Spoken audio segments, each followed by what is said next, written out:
colleague, non-serving division, to take over from here. Thank you, Dr. Tina. So, my name is Alexander again. In this very session, I'm here as the secretary of the LSD division. So, as we kick off the AGM for this session, I want to invite the ESCO members to come upstage. First, we welcome the chairman of the division, Sylvia Isaac Lavi. We have our vice chair, Sylvia Dr. Tina Onega, already upstage. I see our treasurer coming, Sylvia Widiaku Mensah Frederick.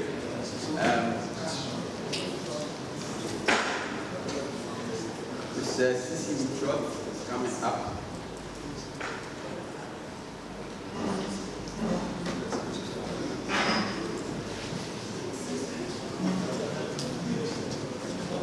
So in the meantime, we have some lists going around, some sheets of papers. Kindly put your name and register so that when we put together the minutes for the AGM, we can capture all attendees. Okay. So as ESCO members are seated, I want to get opening remarks from the chair of the LSD division. I say good afternoon, good evening. It's in between, so both you can combine.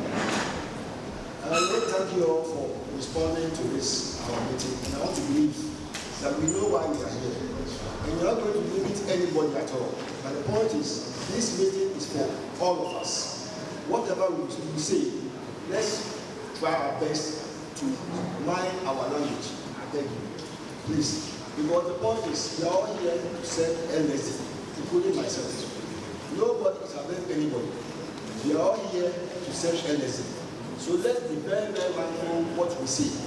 Let's make sure we come up with constructive criticisms that will not offend anybody and give all of us. Thank you very much for your humble hearing. Thank you, Sylvia Chair. Sylvia is a large. So we wouldn't want to waste any more time because our time is fast spent. Okay. So thank you, Chair. So now we have the updated minutes being shared.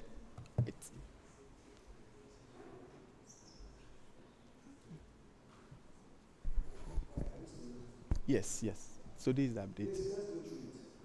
So if there are peculiar omissions, some comments, okay, page by page.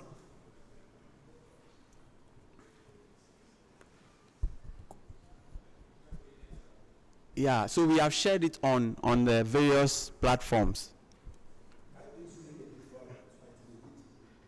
Let me see.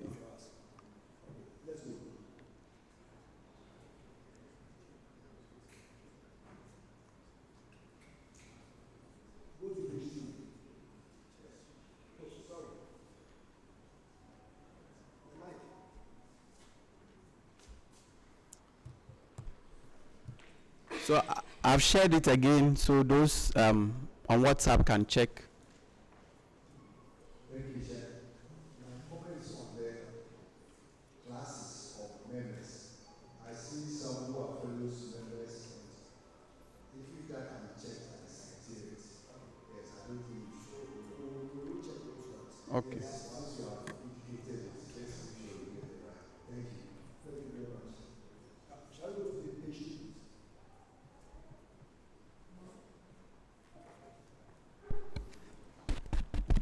Hello.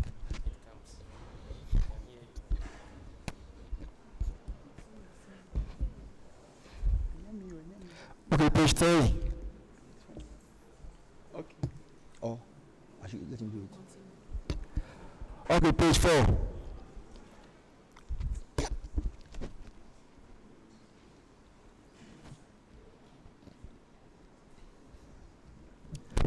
Page 5.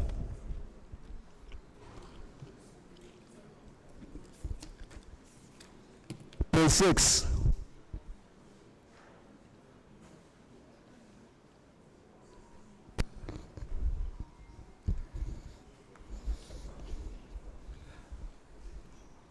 Okay, can someone move for the acceptance of the minutes as a true reflection of what happened a year ago? Please, if you're not here, if you're not part of that conference or that program, don't say anything now. Leave it to those who were there. Can somebody move, please, for acceptance of the minutes as a true reflection of what happened last year? Hey. Yes.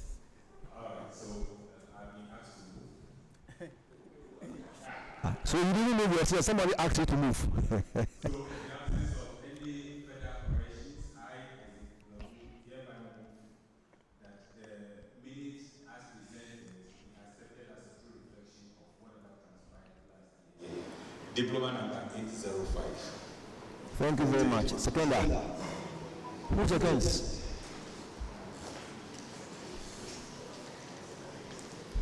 License of your Dazi. I second it. Your name? Sylvia Michael John. Diploma number 1030. 10:30. Okay, let's look at matters arising.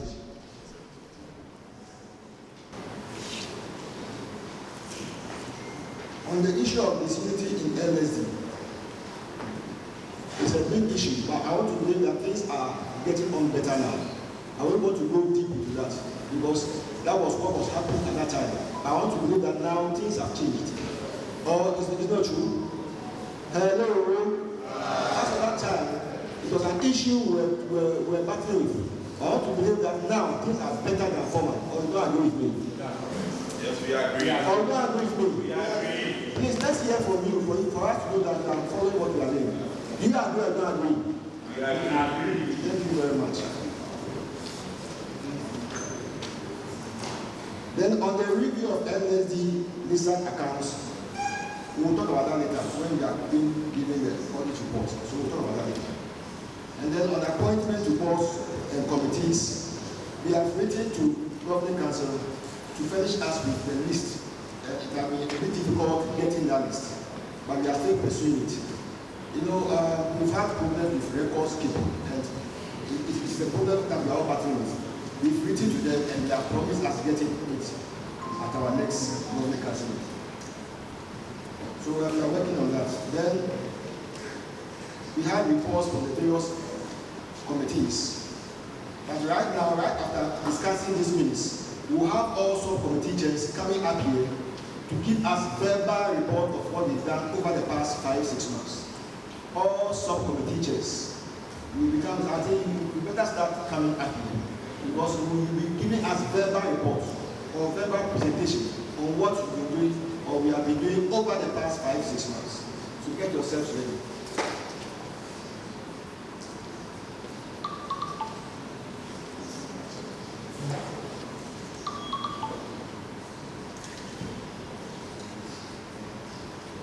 So I think all the other issues will reflect in our agenda for the day. All the rest of issues, they are just the normal things, and we'll have more to talk about it when we go on the agenda for the day. So I think that will be enough for now. Subcommittee chairs, please come up. From the official list, we have the Finance and Sponsorship Committee. Yes. And then, secondly, we have the Educational Committee. Let them come in. Okay. So we have the Finance and Sponsorship Committee. Dr. Tina is already there. We have Educational Committee. We have it's Professor Aye. Okay. And then we have CPD Committee. Sylvia Isaac Blabo is already here. We have Social Public International Affairs. The chair is Sylvia Kwame Tinedu Senior. The vice is Sylvia George Ofrimpong. For disciplinary committee, we have Sylvia J.C. Akwa as the chair. In his absence, we have Sylvia. Okay. Then library, research, development, editorial board. we have Surveyor Dr. Prosper Larry, who is coming. And then for IT Website Committee, we have Surveyor Nyuagbe. And then Office Inspectorate Committee, I see Surveyor Eric Mensah Okante already up. Next is Welfare Committee, Surveyor Franklin Digi. Okay. The Vice is here, Surveyor Florence Lamte. And then we have the Young Surveyors Network. I'll be giving the verbal report. I believe I've done already. And then Seminar Planning Committee. Okay. So for now, we invite the first on the list, which is the Finance and Sponsorship Committee. Dr. Tina.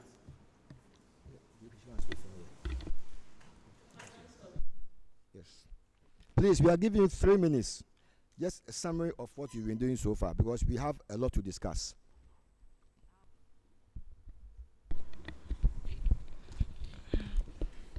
We've had about 2 virtual meetings and 1 in-person meeting.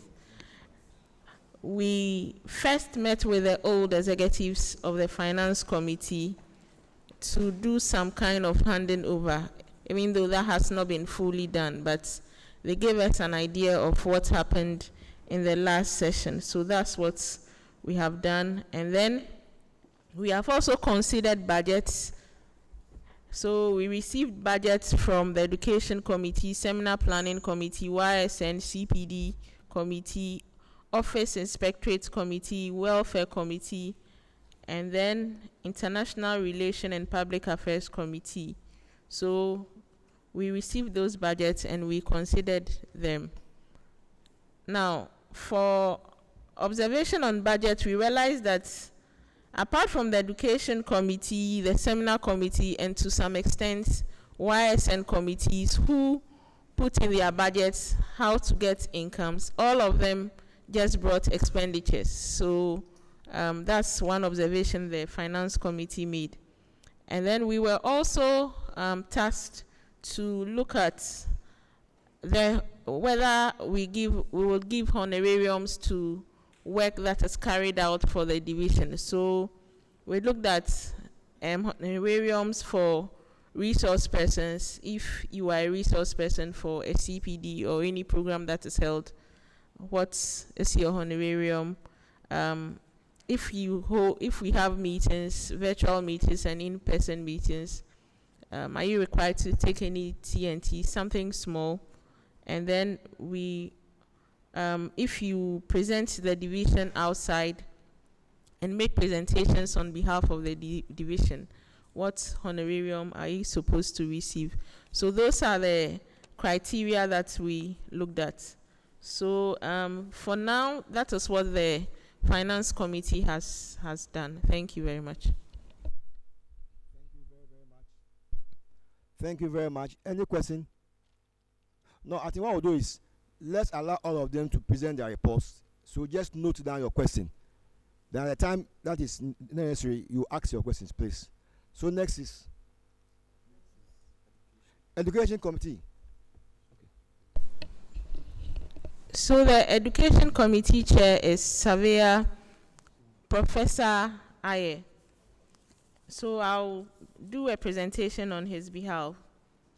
Now the Education Committee has considered about 78 applications so far in these sections. The Education Committee has organized the refresher course for those who want to become members from the 20th to 24th of June successfully. We did that at the GHIS Secretariat. And then from the 12th to the 14th of July, we had the examination in Accra and Kumasi. So we had about 42 people in Accra taking part in the examination, and our 19 from Kumasi. So we had 2 centers, that is Accra and Kumasi. Now, the part 2 will be held from the 5th to the 9th of September 2022. So we are expecting that by 31st August, all those who want to take part in the part 2 should have submitted their practical task reports. The Education Committee has been tasked to look at GHIS membership criteria. There are a few issues that need to be tackled. So we are also looking at that. Then for the part 1 exams, we had 5 courses that the exams were written in. The first one was Constitution and Ethics. Just a moment.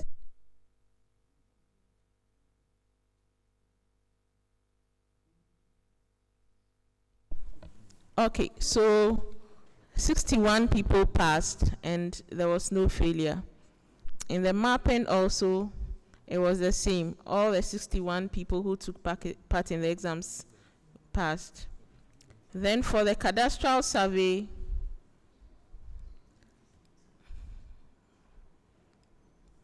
(59) people passed. For the GIS, 58 passed and none failed. For the geodesy also, 52 people passed. Now, you would realize that the numbers reduced because for those who have masters, they are supposed to take part only in the Constitution and Ethics examination. So thank you very much. So that does it for the Education Committee. Thank you very much. Hello. Thank you very much, Education Committee Chair, representing our chairman for the Education Committee, that is Sylvia Aye. He is not available. So shall we hear from CPD?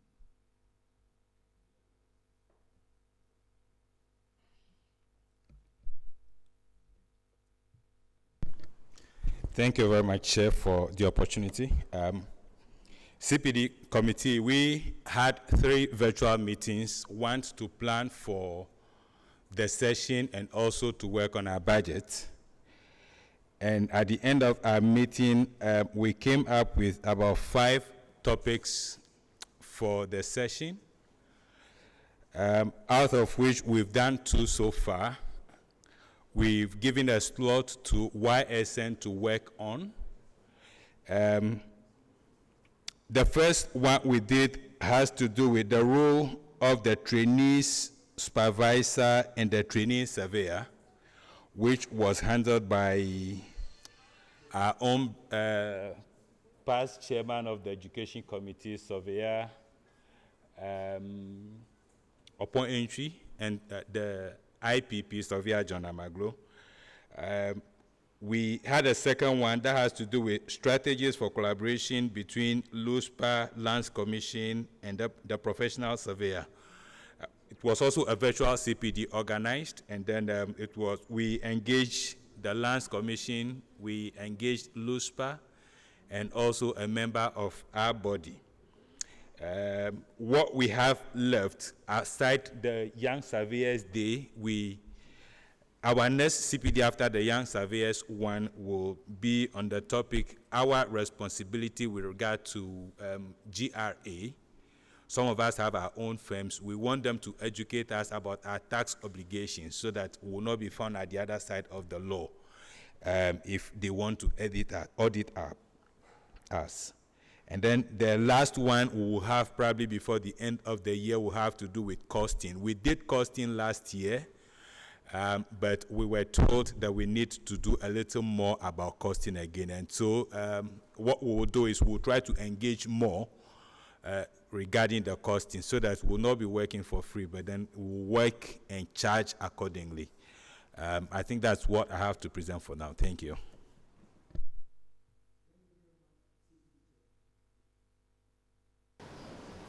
Thank you, Chairman. No disciplinary issue was brought to my notice.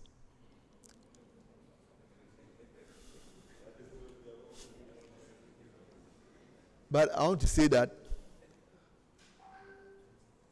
I did not receive anything, but we know that some of us go haywire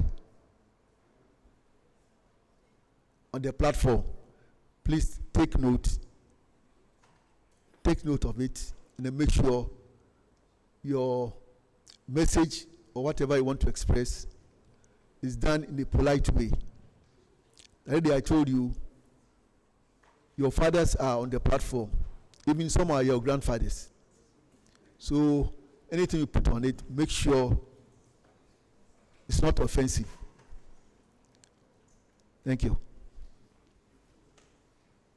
Thank you very much.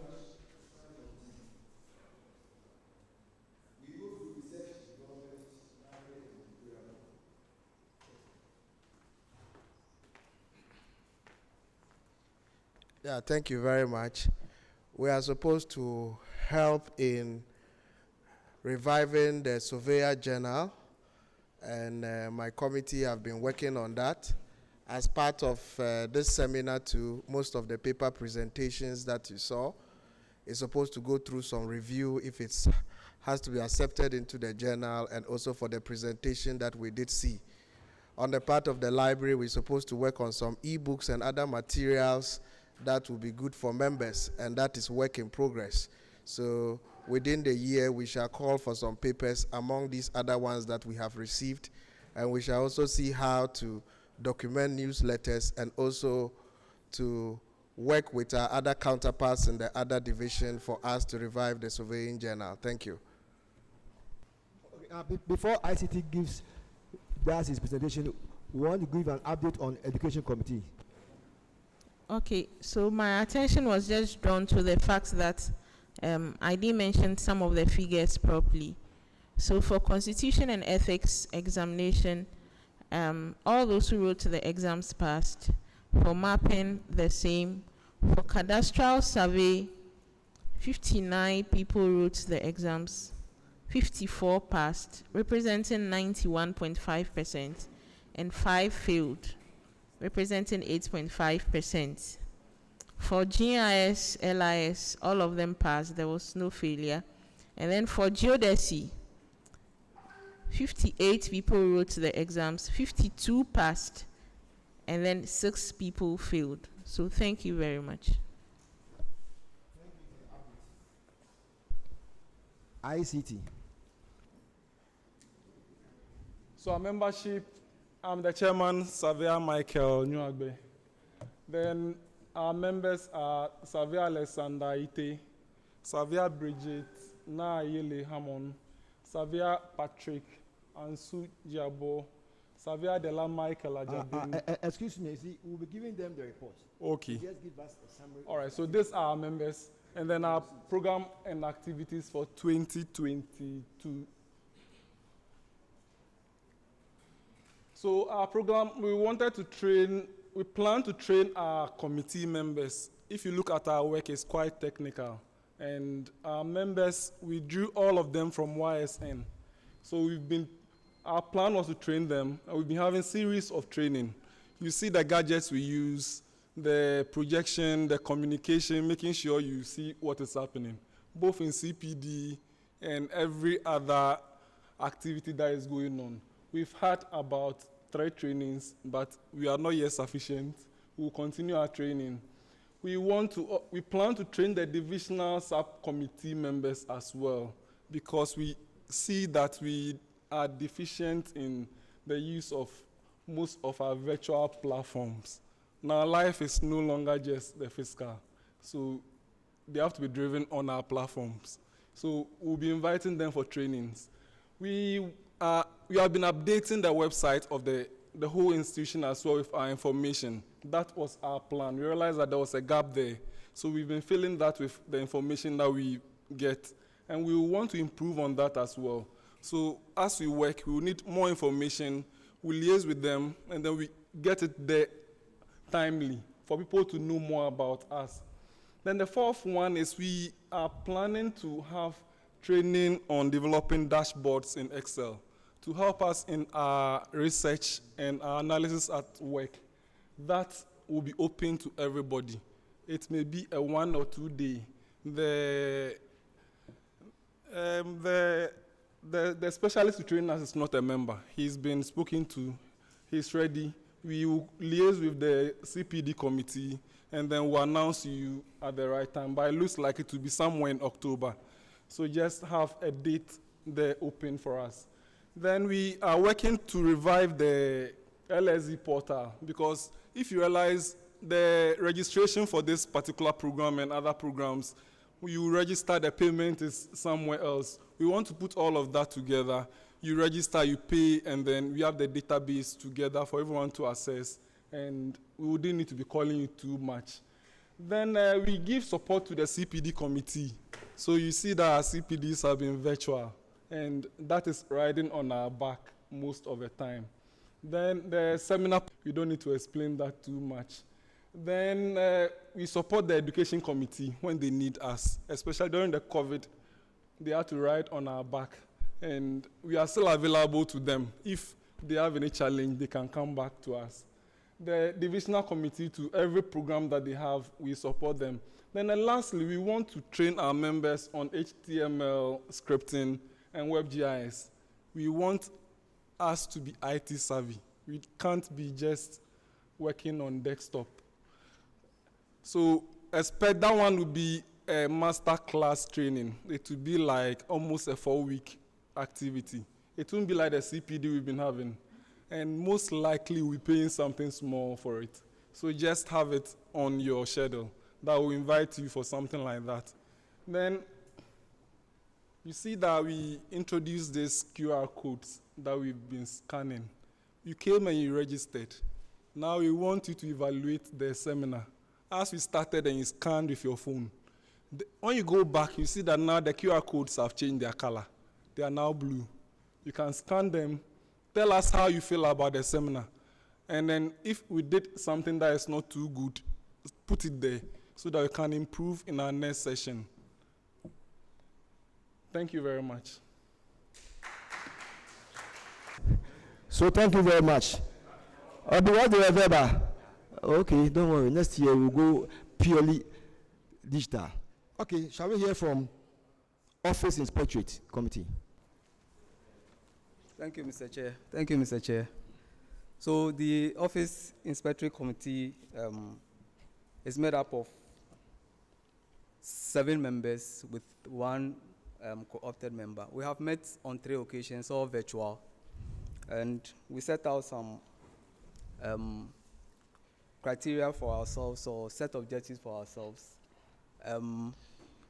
We wanted to educate members on how they can register their firms, or how they can be recognized by, or their firms can be recognized by the institution.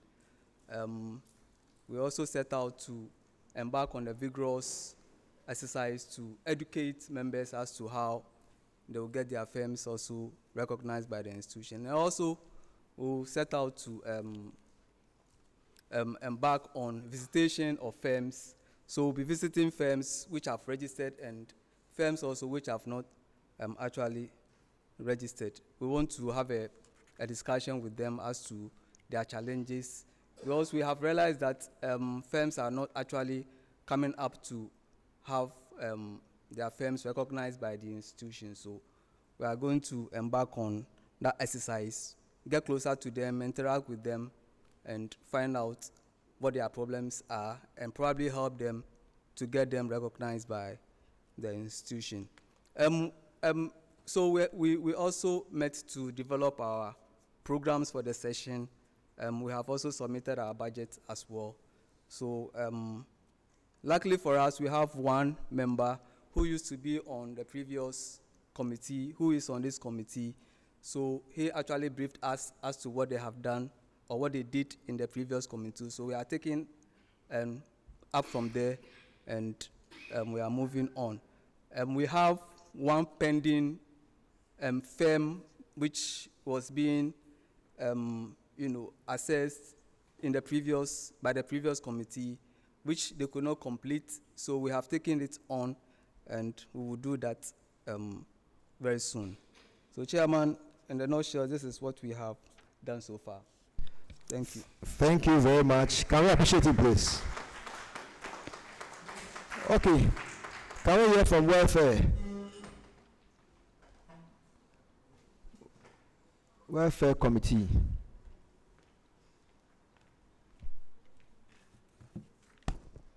Hello, good afternoon. Apologies from our chairman. He couldn't join us here due to...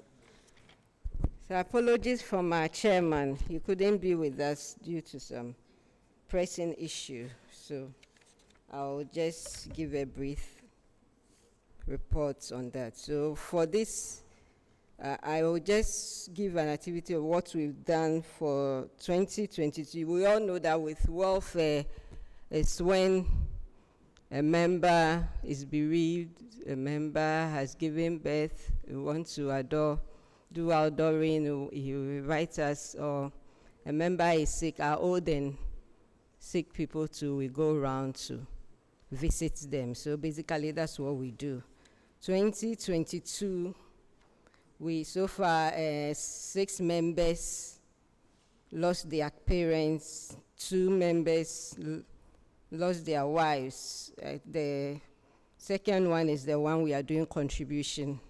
I think the funeral is today and tomorrow, so those who are yet to send their voluntary contribution should do so. Then one member too was 100 years and he invited us, so we were there and we also supported him in that. Then another member too had a domestic accident, which the money involved in them to let him be back on his feet was a little huge, so we supported a bit. So, Chair, please, with your kind permission, I just want to, it seems from the COVID period till now, we've not really been proactive, if I may, like, you used to be posting on the platforms, those who owe us and stuff, but we've not been up doing nowadays. We apologize for that, but after this seminar, we'll be back on the road. We just want members to know that when the welfare policy started, we started in 2017, and every member was made a default member. You activate your member to be in good standing when you start paying for your monthly dues, which is 20 cedis per month, 240 for the year. So the beginning, we know everybody had to serve for a 12-month gestation period. In case from that time you couldn't join, we have 2 options. You either clear all your arrears, or when you start paying today, that means you start benefiting after 12 months. So you weigh it, which one you want, then you come on board. But if you have any issue, please don't hesitate to contact any of us. Some also started, but along the way, they slacked a bit. Please, we are encouraging you to pay. You may not know the importance of it now, but when something happens to you, then that's where you know that you really need each other to support. So please, let's do so. So we have Momo numbers, and you can either pay through the bank or the Momo number. Let me mention the Momo number, 0557940194. 0557940194, and the name on it is GHIS Land Surveying Division, Gustav Ploma Samoa. So, and the bank detail, you either pay through the NIB or the GCB, that will make it available on our platforms. So what's the benefits if you are bereaved? Maybe your parents, your spouse, your child dies, you get a benefit. Social thing to when you are marrying, that one only once. That's when we can, you will benefit. Then you are naming your child. The celebration of a milestone, maybe you want us to join you on your 60th birthday or whatever, we will be there, but you benefit, you get a benefit only when you have contributed between 5 to 10 years. So, yeah, so maybe like one of our members was 100 years. We went there, maybe on your 100th year birthday, you want us to come and give you something. So, but you should be a member, and we know the welfare, if you are above 70, you cease to contribute. So, but even when you cease, because you started when you were not 70, we still cater for you. And I think we submitted a list to visit our old and sick, which will get the money. So very soon we'll be going around all our members who now can't be with us physically, just for them to feel love. Please, the regions, when they were telling us how you are to participate, make your presence felt in the division so that you have a lot to write when you are filling your fellow forms. Welfare, we can co-opt you because we will not be at the same place always. The regions, when someone dies, you tell us, or you want us to help the welfare committee. We can let you, when there's a funeral in your region or so, you represent us. And that way, when somebody, because you know the members also in the region, so in case someone is sick, you just alert us. Then what we have to, if we cannot come, we will just let you organize some people. All that will give you points for you to fill up your fellow forms. So where you get more points, please help the welfare committee and we'll help you get more points. Okay, so what's, please, in case of anything, some people, they will just say, I lost someone and they didn't come. If you don't write to us, we'll hear it, but we'll pretend as if we've not heard it because we have to document it. So please, you write to the LSD chairman and you copy welfare so that we also have a copy and act on it. When you sit down, you don't tell, you just be telling people, we've heard of it, but we cannot do anything when you've not officially informed us. So please help us to also help you. Thank you. There are some people who have peculiar issues. Maybe you never knew your parents. Somebody raised you, so because in the policy we have it that your biological parents, that's what we, but there are rare instances that you never knew your parents. It's someone who took care. So the person is your mother or your father. When you talk to us, we know we can consider the person as then you enjoy whatever benefit, if only you are a member in good standing. And please, let me bring it. There are some members. Please, let's really be fair to ourselves. You cannot, you know, you are about getting bereaved, then you just rush to come and pay just for us to contribute for you. Please, some people too, they come and pay. You know you are bereaved. You are not in good standing. Then you rush it. Then you go around telling people and you were bereaved. But you know, before, and it's in the policy that before the incident happened, if you are not in good standing, you will not benefit. So you cannot come and pay when the incident has already happened and you want us to help you. Please, another thing I also want from you, you know, when someone is bereaved, you think you don't need anybody, but when something happens to you, that's where you know that you really need someone.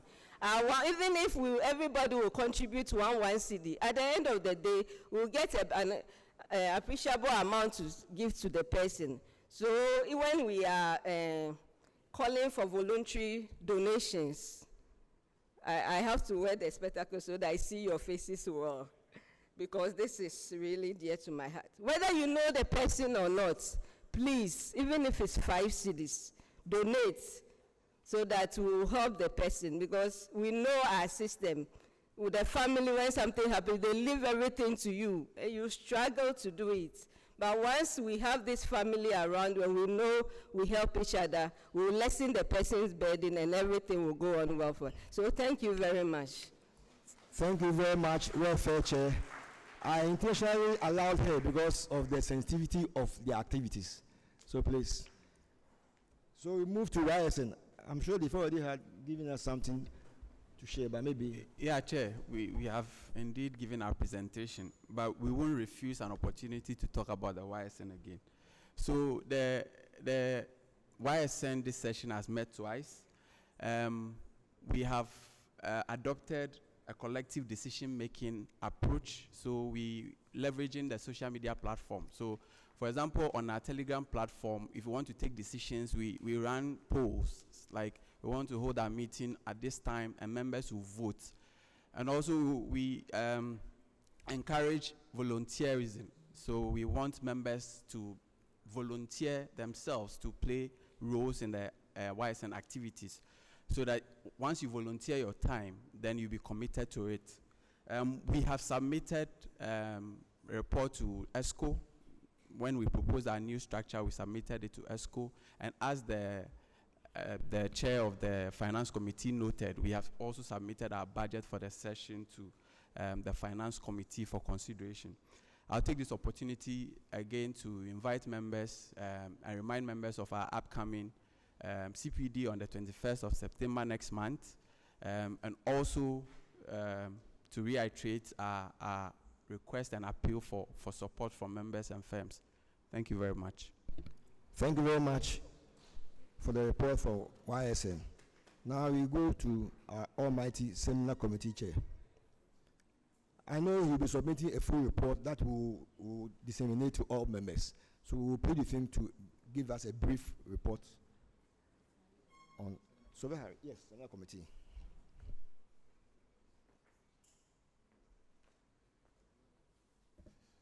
So, thank you very much, LS Chair. Well, since the seminar is not yet over, reports, even interim report we cannot place it properly here. But what I want to say is that, like what my brother said, Sovia Nyuagbe, concerning the evaluation. In fact, that is very, very, very important. We meet some of you, you tell us, oh, you've done well, you know, those ones. Yes, we take them. Thank you very much. But there are rare issues that we need to know. Tell us what we need to hear, not what we want to hear, so that it will help the next committee, you know, put up a proper thing. Because it's been a long while, like I said in my welcome address yesterday, a long break, and now we are coming back. And as we go along, I noticed that there are certain things that we need to do, and we didn't do just because we forgot. Because of, you know, records that we are not keeping properly, or so that we couldn't rely on them. So I want to say this, please. When the IT committee members goes around to show us how to do it, please honestly answer them for us, so that when we are doing the evaluation, we all look at it critically and then prefer the better way of doing, offering the service. So please, on this note, there's not much to say, but I believe by the time we end this, because the seminar is still going on, I'm eyeing the cocktail one, which is part and parcel of the seminar program. Then our report to the committee, or our report to the to LSD will be complete. So on this note, I want to thank you. So we'll definitely give you a full report that you look at it and give us the necessary critique. Thank you very much. Thank you very much.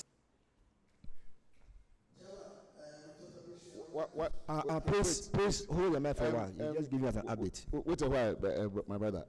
Maybe I can give you the numbers that came since yesterday. In fact, for us, we are 190, including those who are online.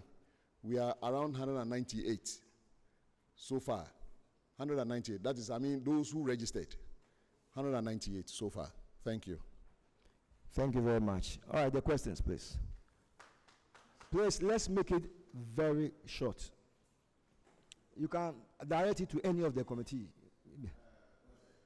Welfare, okay.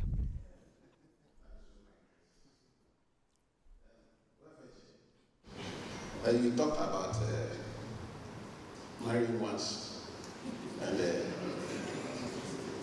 committee will support you when you marry once. In my case, I married before joining the GHIs. I have intention of marrying 3 to add to the one so that I'll have 4 wives. Now, if I'm married, will the committee support me? Because when I got married, I wasn't a member. And I know my Muslim brothers and Muslim brothers support wives. Thank you.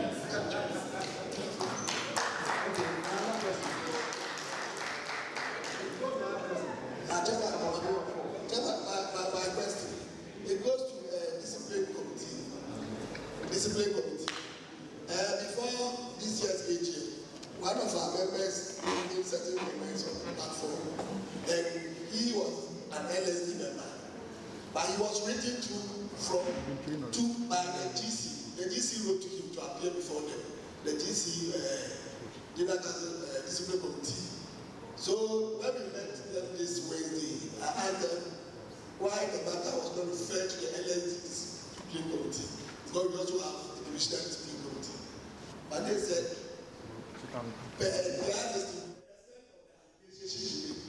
made them rise to it. So we are saying that once our member is an LSD member, and those allegations were made on. I said, why is it not for? So we pleaded with our discipline committee. But he said he didn't have any cases. But that's it. The guy reported to us. So we think at the GC level, if our discipline committee members are there, they should take charge and make sure that the matter is solved. So that is, we recover one of our own. All right. Okay, 2 more questions. Please, I don't know who to direct my question to, but Surveyor Chair, last time I cannot find my name and any member SMB Ashanti's name in the list, but we did the ritual as a group. So I don't know how come we don't see our names in there. Thank you. No, Madam, noted. Please get the names from the guest house. Okay. Thank you very much. The committee members. Which chair, please? Which chair? The chairman himself. Oh, but I didn't submit the report. I'm not submitting the report, so direct it to them. Because it's like it's always an activity, and you didn't raise any question. I know students who are taught and then write exam to become members, pay some money somehow. I don't know who handles those monies. Financially, they were silent on it. And I can't understand that. That is why I'm directing my question to you. That if student members were trained and then they paid monies to a particular committee, I think in their report they will have to let us know. Other than that, it's like it has been shared or pushed to the financial committee. Please, can you clarify yourself? I'm not very sure. Can you come again? No. I know that they do registration, they pay some money, and this is the committee handling them. So if they are committed to us, what prevents them from telling us how much was raised, how much Okay. So, we want the financial committee of others to handle that. education committee, the education committee is what we are talking about because they handle payments. Okay, so whatever money is raised, the budget is sent to the finance committee of the Ghana Institution of Surveyors, and then according to the budget they put in, then they are paid their honorarium and all that. For this year, the Part 1 trainees are paying, is it 1,200, and the Part 2s are paying 1,000 or 800 or so. So whatever money that is being paid, it is not as if they are owing the money and then they are spending. They do a budget and say that the refresher course, please, are you listening? The refresher course will cost this amount. The renting of the venue will cost this amount. The people who are coming for the refresher course will be fed. It will cost this amount. And then that money that has been sent to the finance committee, that money will be taken and given for the expenses of the program. And that's it. The rest is for the division. Nobody keeps anything. Thank you. The last question, please, so I will end this session, because we have a lot to discuss.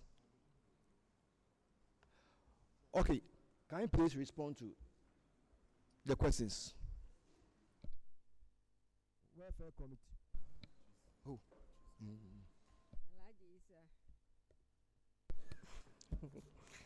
Please, you are entitled to enjoy once, so you have 3 more to go. So maybe the second person will be lucky or the third person will be lucky. When you invite us, we will come once and celebrate with you.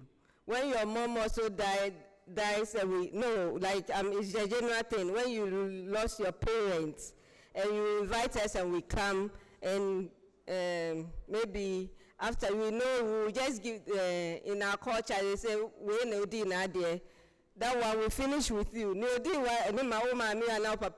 the person dies, you will not invite that your mother is dead again. No, so you enjoy once. Marriage once. Then we'll come and celebrate with you. Milestone 2 once. Then we'll come and celebrate with you. If you want the 4 for us to come, we'll divide your benefits into 4. So each one will come and give 1. Thank you. All right, thank you very much.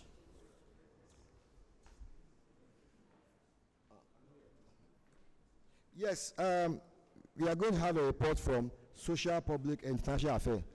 And we'll have Surveyor Frimpong, Joy Frimpong, giving us a verbal report on that. Thank you, Chair.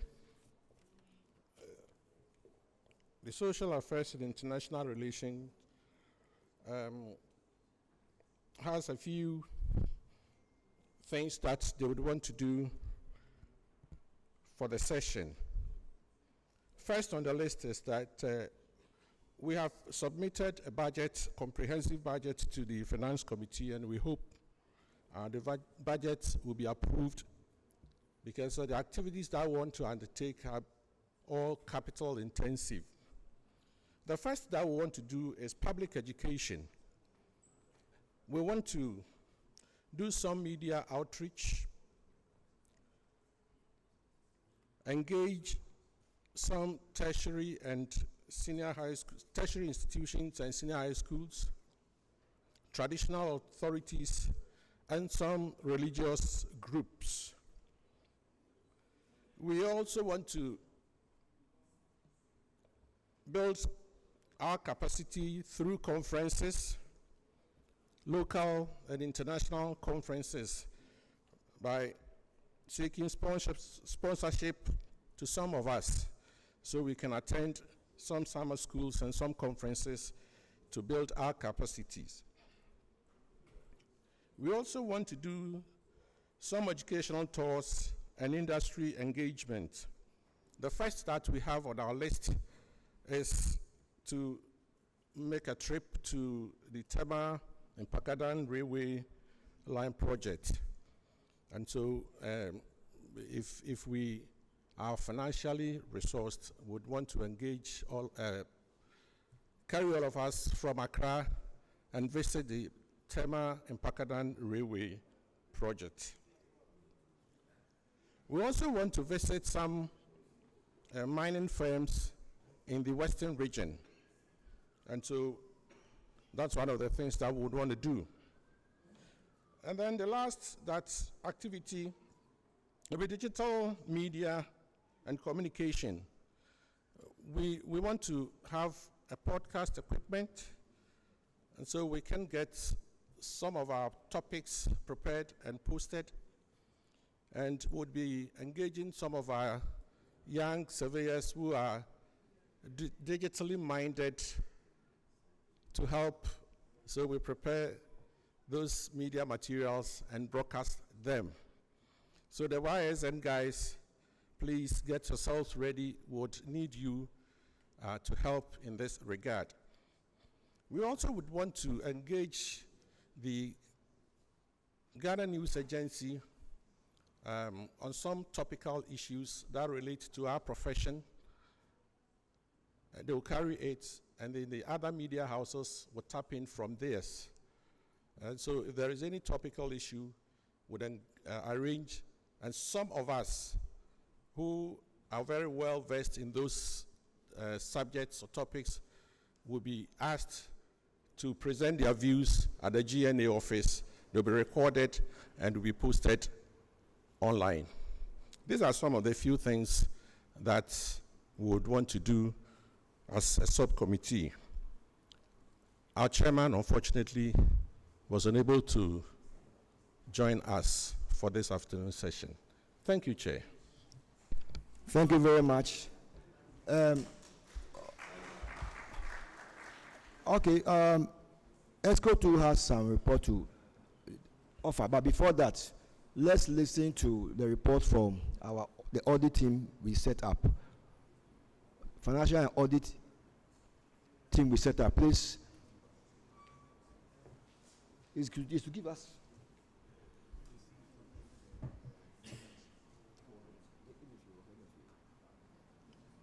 So we're going to listen to a report from our brother, Surveyor Joseph Iwa. He was a member of, or he is a member of the audit team we set up. Please go ahead. Please make it as brief as possible, okay? Okay. Thank you very much, Mr. Chairman.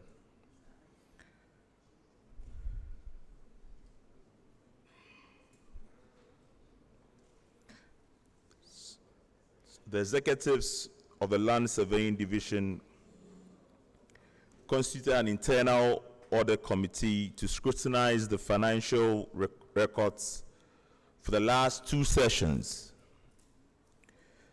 That's April 2020 to March 2021, and April 2021 to March 2022.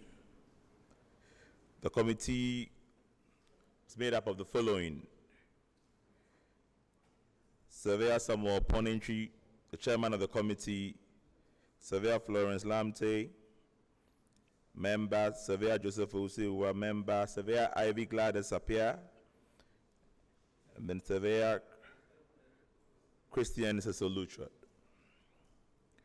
The documents provided, the following documents were provided for the assignment: requests for payments, payment vouchers, bank statements.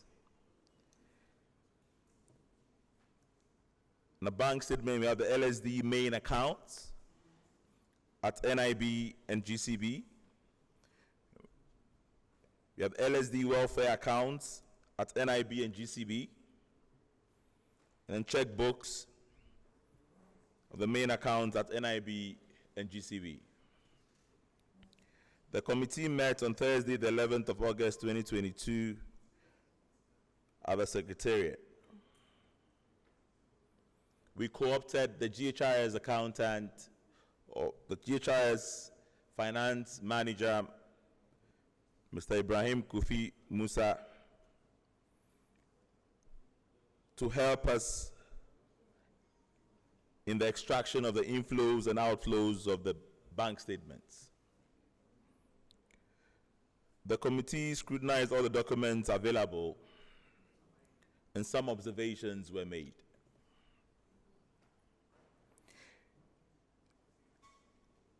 It was found out that some of the requests were not acted upon for approval or otherwise, and also some letters were not necessarily on finance but administrative.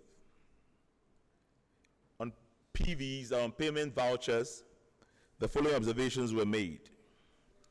PVs provided span the period May 2021 to June 2022, and hence did not cover fully the period under review for the two. 2. The main accounts of LSD. None of the PVs provided were signed by the chairman and the treasurer. The check number on the PVs did not indicate the bank from which the expenditure is to be made. No PV was provided for the expenditure on LSD Welfare Fund. Bank statements. The following statements were provided. LSD Welfare Fund, LSD Welfare Fund with NIB and GCB, LSD main accounts, LSD main account GCB, and this span through the periods from January 2019 to March 2022. All expenditures per the check numbers provided on the PVs were cross-checked and found in the appropriate statement. That is very important. The PVs were cross-checked. So when we map the PVs and the flows, we realize that the correlation was there, which is, that tells us that money is being spent properly.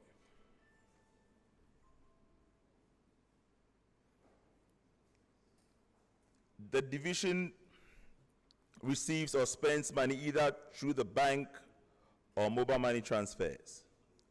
It was observed that some PVs were raised after transactions.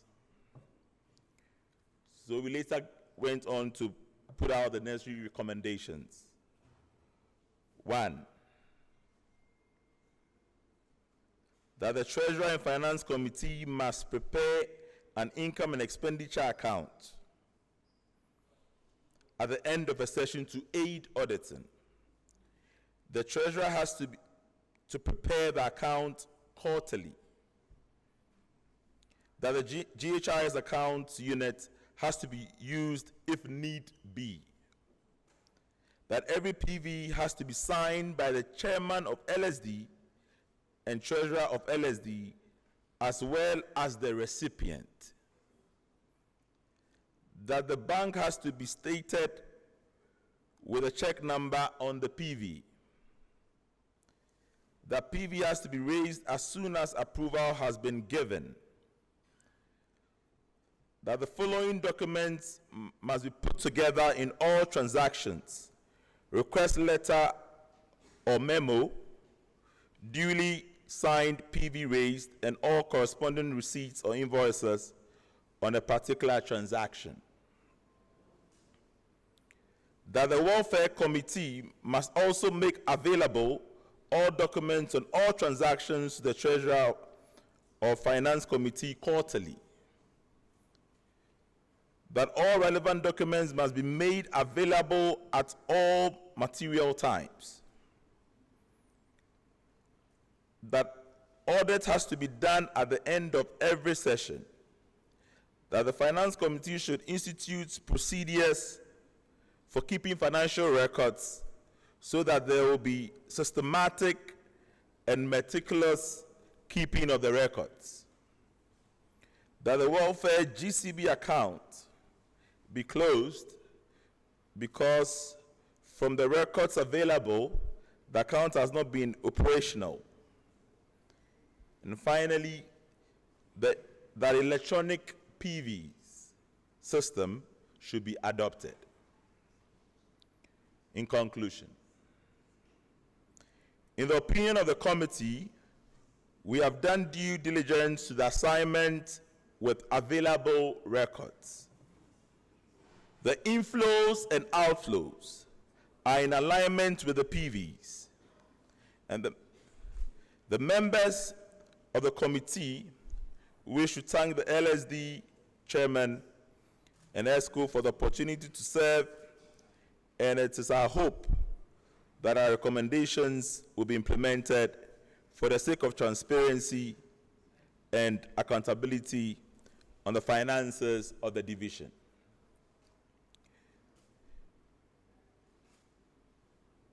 We as a committee would like to state emphatically that looking at the summary of the following LSD accounts. 1, our LSD Welfare Fund accounts, NIB. Money at hand is 79,869 cedis 48 pesos as of 31st March 2022. The GCB account has 2,542 Ghana cedis 52 pesos as of 3rd June 2022. Our LSD main accounts, NIB 79,071 Ghana cedis 30 pesos as of 31st May 2022. And our GCB for the same main account is 52,594 Ghana cedis 98 pesos as of 22nd March 2022. Then our grant account, which we call the LSD account,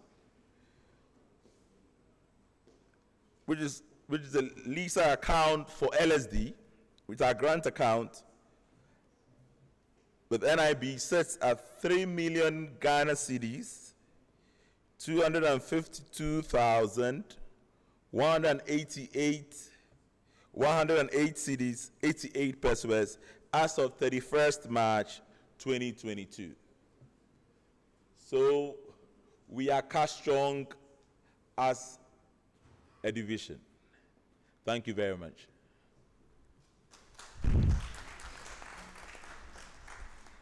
Thank you very much for the report. Open for discussion, please. Sorry, it's a good work done. I didn't see your name, Subeya. I didn't see your name on the audit report. The audit report. It was an commission.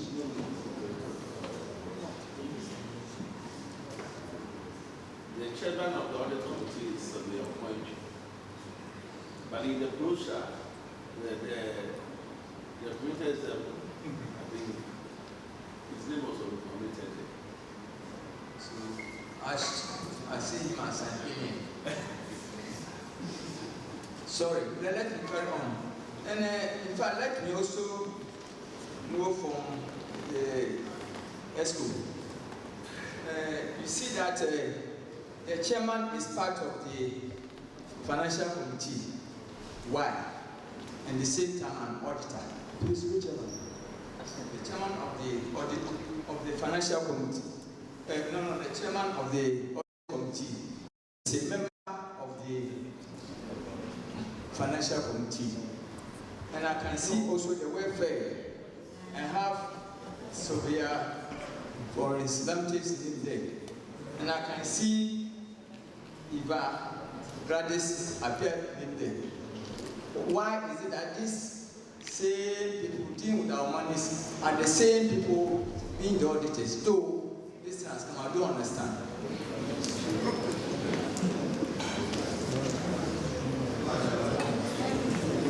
Samia Opiki is the chairman of the audit committee, and then he's just a member of the finance committee for this session. The session under review, he wasn't part of the finance committee, and the finance committee is an ad hoc committee. So the audit committee, it's an ad hoc committee. So after they finish their work, they are done. It's dissolved. And then the second question is, you don't understand why Surveyor Florence Lamte is part of the audit committee? Please, is that your question? No, Savia Florence, Lamte doesn't handle money. So I don't understand why she can't be a member of the audit committee. She's not part, she doesn't handle money as a welfare committee member.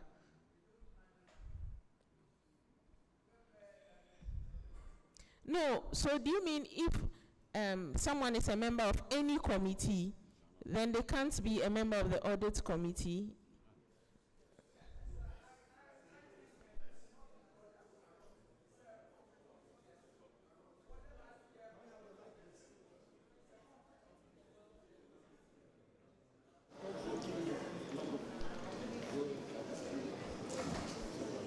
Yes.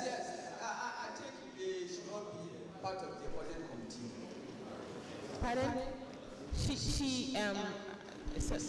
Savia Joseph Iwa is just telling me that Savia Florence excused herself, so she was not part of the audit committee. So she didn't take part in the audit. Thank you. So that's all this. Hello. It's true. Nobody's lying here. Hello. That's interesting. You see, you have to believe us now. Look, we are here for you, and the point is, that may be an omission on our part, all right? But she didn't take part in the auditing of the reports. Okay. If Ewa had come to us, we would have organized the list and let you know, but we don't do that, so please forgive us. Quick response. Let's see the members, the true members that are coming to audit committee. Okay, so we will just mention the names. Savia Joseph Iwa will just mention the names. Number one, Savia Akoinji, Chairman. Number two, Maebosel Joseph Osewa. Number three, Ivy Gladys, and Savia Ivy Gladys Apia. And then number four was Savia Cecil.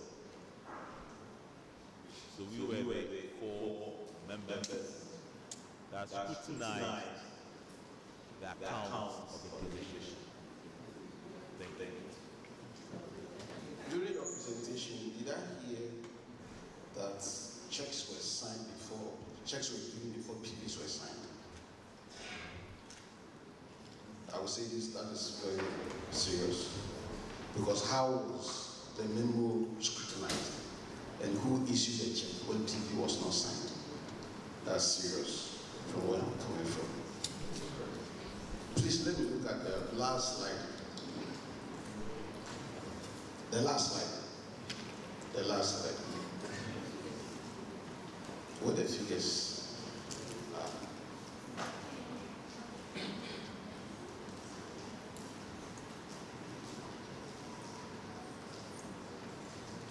I understand this is audit committee report. Is it audit committee report or financial committee report? Audit committee report. Thank you. What's the difference between the audit committee report and the financial committee report? Are they the same? Are they the same? When I look at the finances, you realize that the dates do not correlate. You are reporting on accounts ending 31st March, some May, some June. There is no correlation. I think when you are reporting, the dates,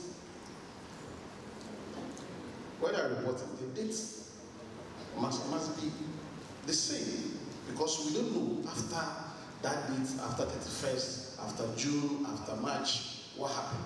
Where is the money? It's when you look at it, Mr. Uwa, when you look at it, it doesn't look nice when you are reporting finances and you are giving some dates different from the other. So what is happening to the accounts? We don't know. We need to know. If it is 31st March, If it is June, it's June for all the accounts. I saw this account. May I ask, is it Lisa account and LSD is reporting all money that Lisa has given to LSD? What is it? Please expatiate. Thank you, Mr. Chair. Let me please attempt to answer the first one concerning the raising of the voucher, the issuance of checks before the raising of the vouchers. The dealings within the division is such that it's a bit fluid. You'll be there and this committee will just send something by WhatsApp. That is how come the audit committee is recommending e-vouchers.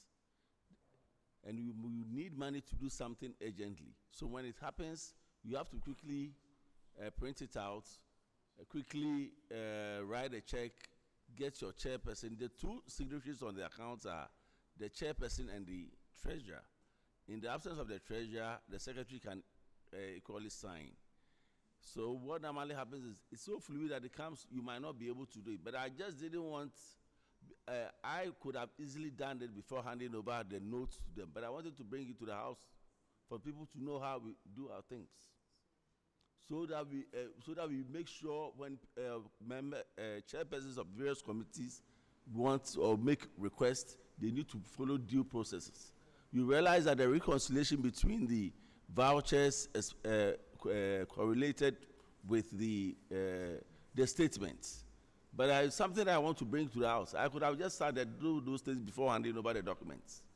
But I just wanted to bring it to the house for us to make sure we adhere to the financial regulations that are required. Thank you. Come again? What we are saying is the conflicting thing we are talking about. There's a standard measure for all these parties. So what we are doing, our organization There's someone on the floor behind it. Can I hear you? My name is Shah. Which one? Which one? Yeah. It should have entered on the 31st of March. But what happened was that when we requested for the statement, we requested the statement around that time. So I think it's an oversight on their part.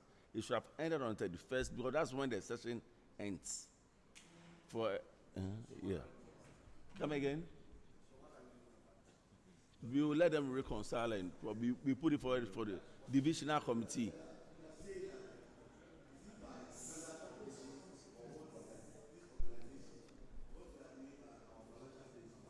We can't hear you.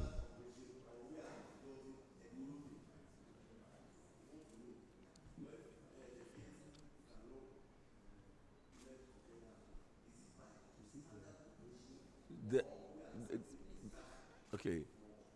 There are no, until recently, there was no standard operating procedure for the way the finances of the divisions were done. We now have a financial manual that will try and roll it out for everybody to adhere to it.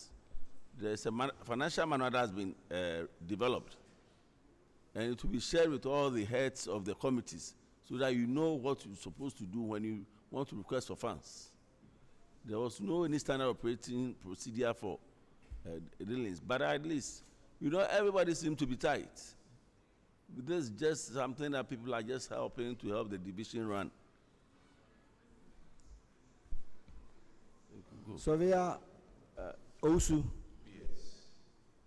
My name is Osu. Before, first of all, I need to comment on T4. I will break down.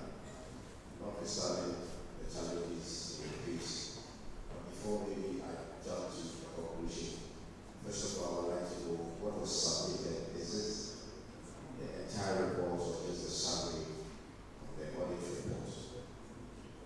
My reason being that if this is the entire report, then a lot still needs to be done.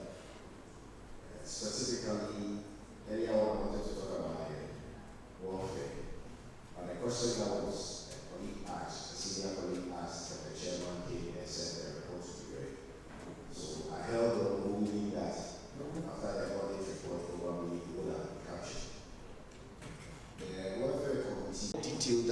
I first wanted to know if it is a summary of the report or it is the entire report.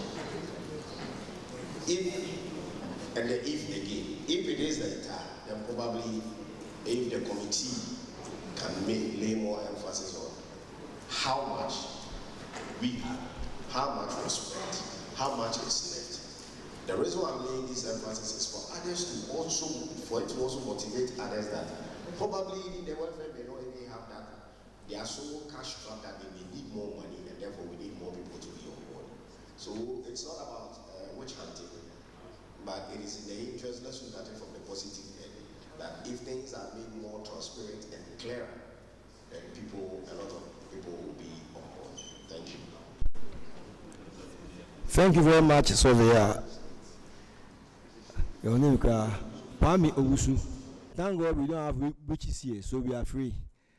In the Excel sheet, it was clearly there, the inflows and the outflows.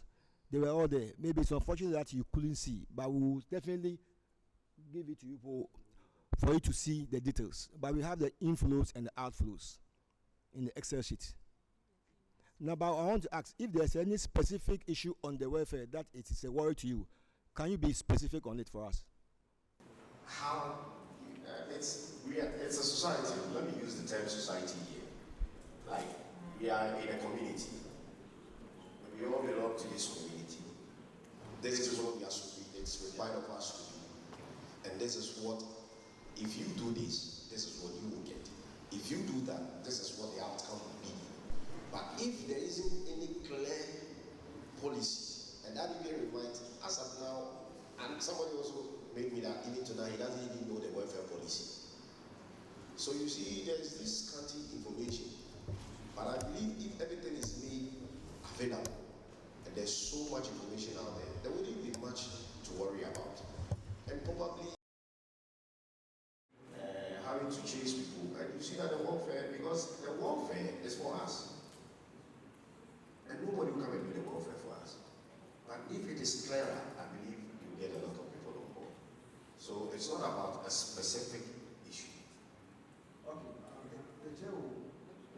Thank you very much. I just want to, please, are you on any of the LSD platforms? LSD? WhatsApp platforms. WhatsApp platforms? No. Okay, so that's answer. That can be okay. Yeah, that's answer. So please, let's take this. Yeah, if you are not on any of the LSD platforms, give your WhatsApp numbers to the IT people so that they add you on. I'm trying to get the date. Recently, the chairman posted the policy on the platforms. So once those who are saying they are not aware, maybe they ignore it or they are not on the platforms. That's why it's been shared a couple of times. Even I think the last CPD that we held, he was supposed to give brief members on it, but the network did it. So he posted the policy on the platforms. So please give out your WhatsApp number so that we add you to the platform. Then we take you from there. Because the policy has been served a couple of times. So that we take our time and... Sylvia Kwame Usu, can I ask you a friendly question? Just a minute. A friendly question. I'm surprised you're not on WhatsApp. You're not on WhatsApp. No, personal. I'm saying personal. On the platform. I mean, yes. Because we have the social, LSD, other platforms, and we've been...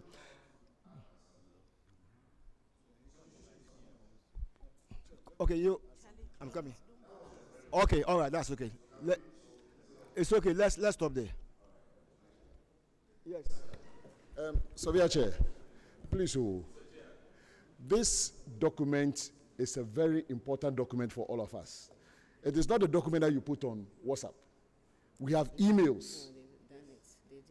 We have emails, so please, let's send it to members who have, if you don't have yours, at least when we went through the registration, I saw that most of us have emails. If your email is not up to date, please let the IT people have it so that we send it to you personally on your emails, but not on a platform, please. No. Please, it was sent both through the emails, and maybe they don't have the right emails. So please send us, well, you register, so we have, no, I think this time around we didn't write the emails. Yes, when we were registered online, so please, we'll look at that. We'll let the IT committee send it to everybody via email and the WhatsApp platform so that everybody will be abreast with it. Thank you. Okay, I saw PP's hand up. If I go to the bank and I just put my balance, my bank will give me the balance. If I want a statement, even they will tell me to state the period for which I need a statement. If, on the other hand, I need further information, then I ask. But from your invitation, so if I'm a subcommittee chair and I come, am I going to give our balance 10 cedis? Or what? And I think the questions coming up are genuine questions. So please, if we are not ready for reports, because this AGM, we will get the surveyors, the GHIS AGM, where you also produce report. But at this forum, this is our AGM, because this is where we see. So please, let's organize that aspect well, so that unless you are going to give the reports to us, whether by WhatsApp or by our emails, but some of the summaries which came, because they were not consistent, certainly questions will follow up. These are my observations. Thank you. Thank you very much. The final one, Mr. Chair, is an answer to a question I asked. The LISA accounts, I want to find out what it is LISA account or money that LISA has given to LSD, so that we know that we have 3 million in our account.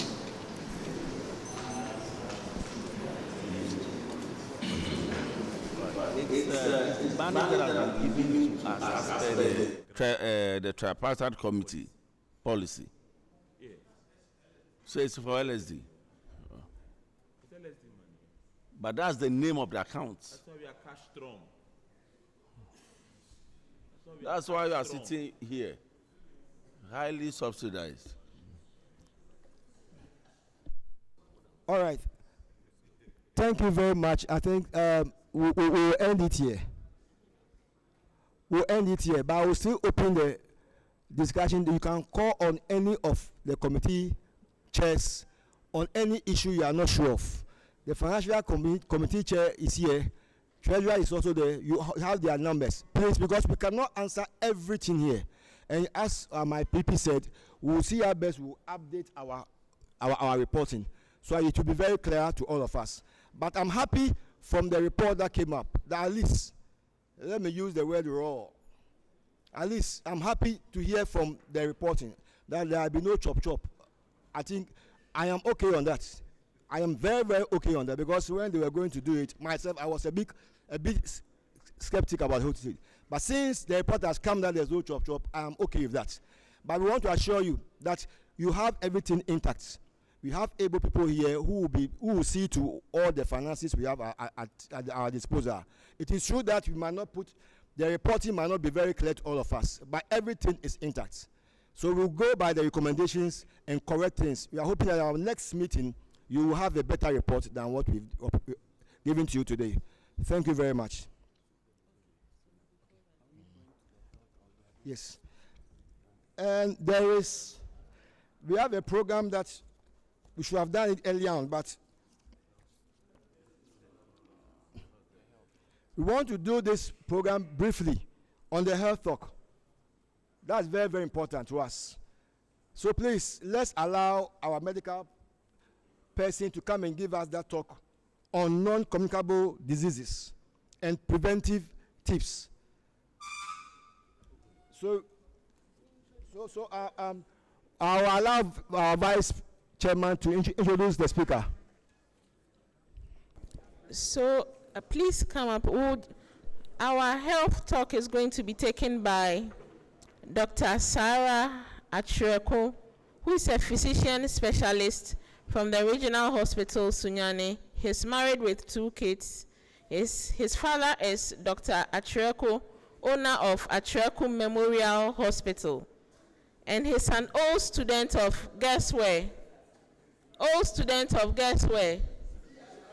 Presec, Odadie. He's an Odadie. So all Odadies, please clap your hands as we welcome. Good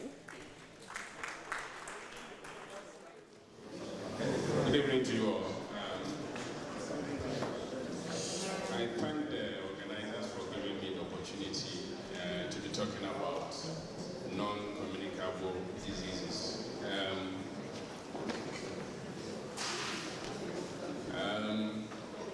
There are a lot actually. I will just concentrate on hypertension, which is one of the commonest non-communicable diseases.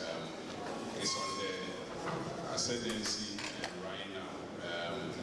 So I will just concentrate on that because most people have the condition and they are not aware that they actually have the condition.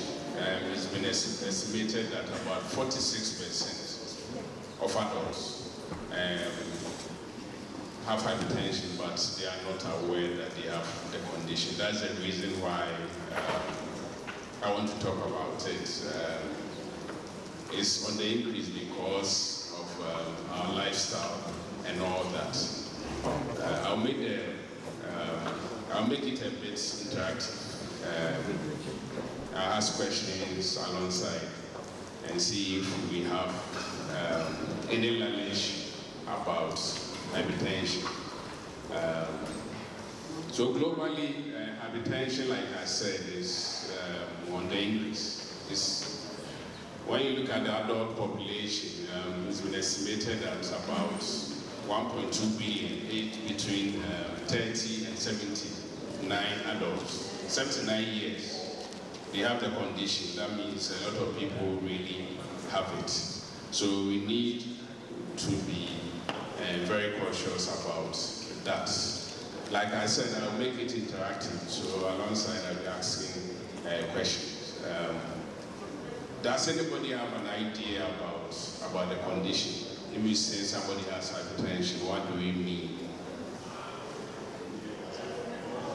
Anybody? I want to make it interactive so that everybody understands what we are trying to learn. Does anybody have an idea when it comes to hypertension? I believe some of us here have the condition and they are even on treatment. So, anybody at all?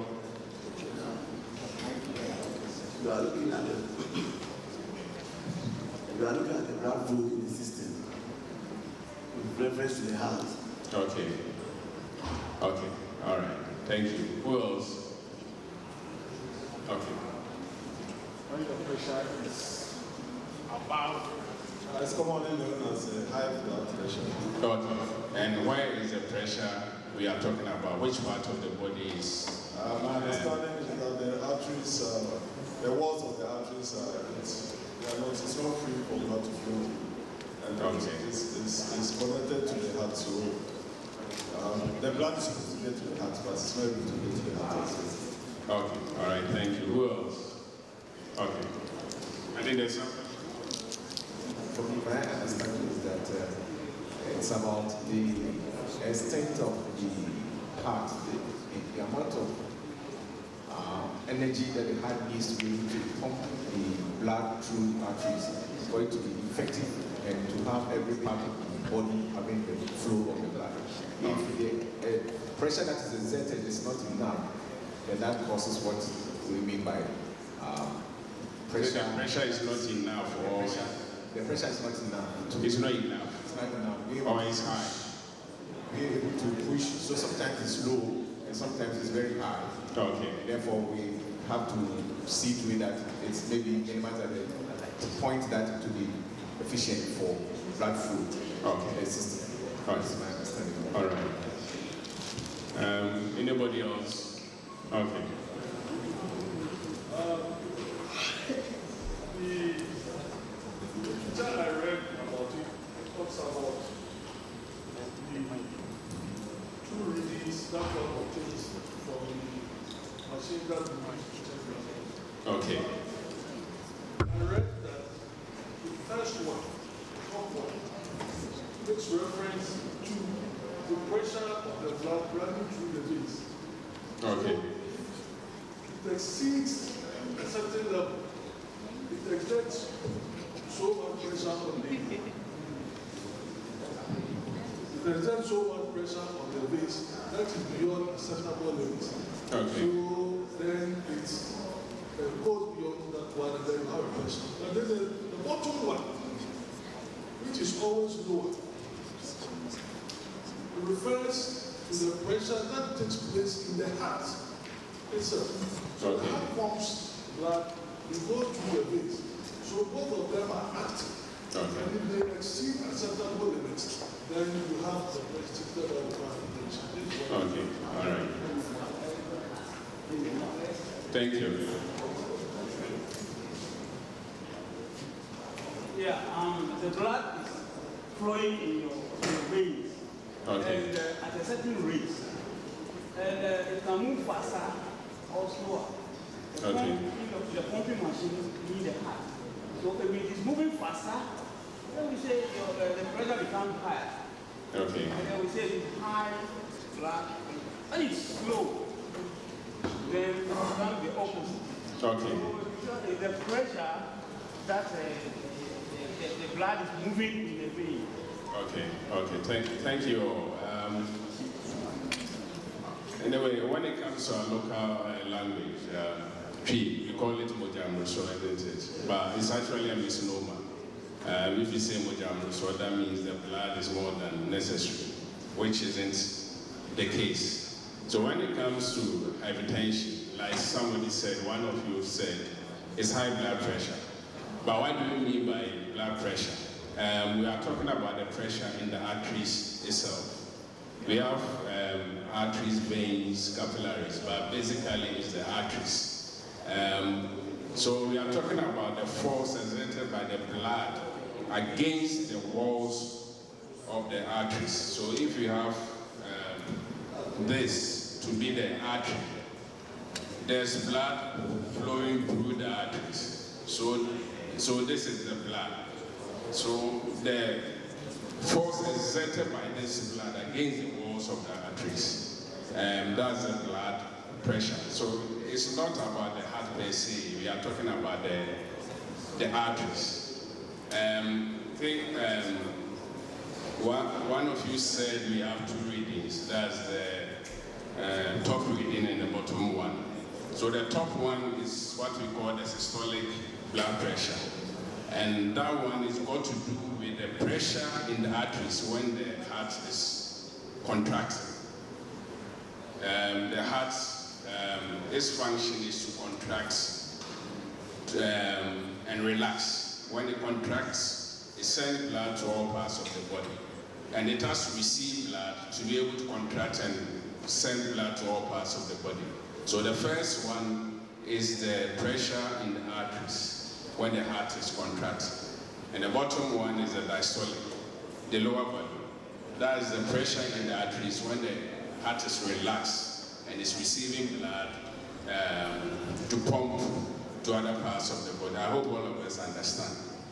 Yes. So basically that's the definition of hypertension. We have so many risk factors when it comes to hypertension. And also we have two types. About the risk factors, we have two types of hypertension. Does anybody have an idea about that? Anybody? Okay. So the first one is what we call the primary hypertension.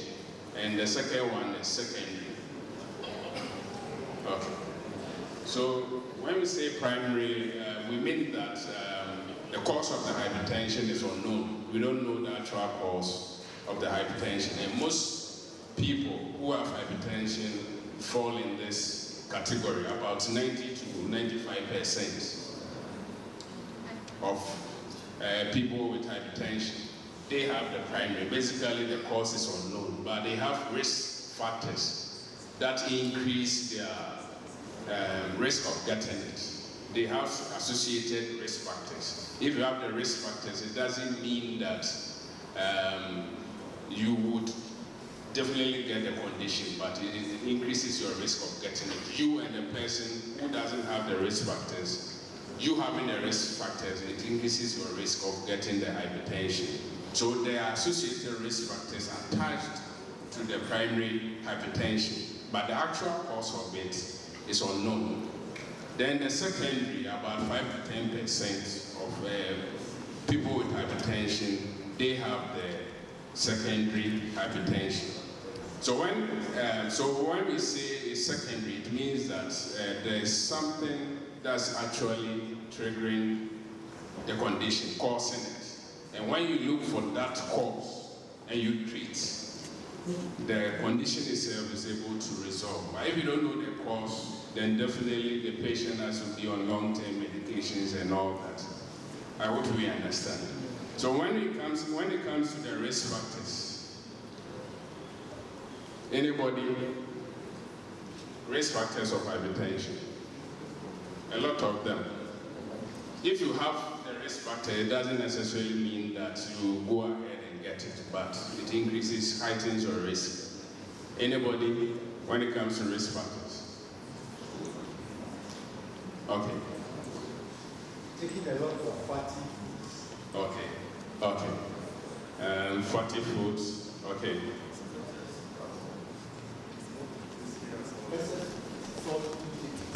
Okay. Salt.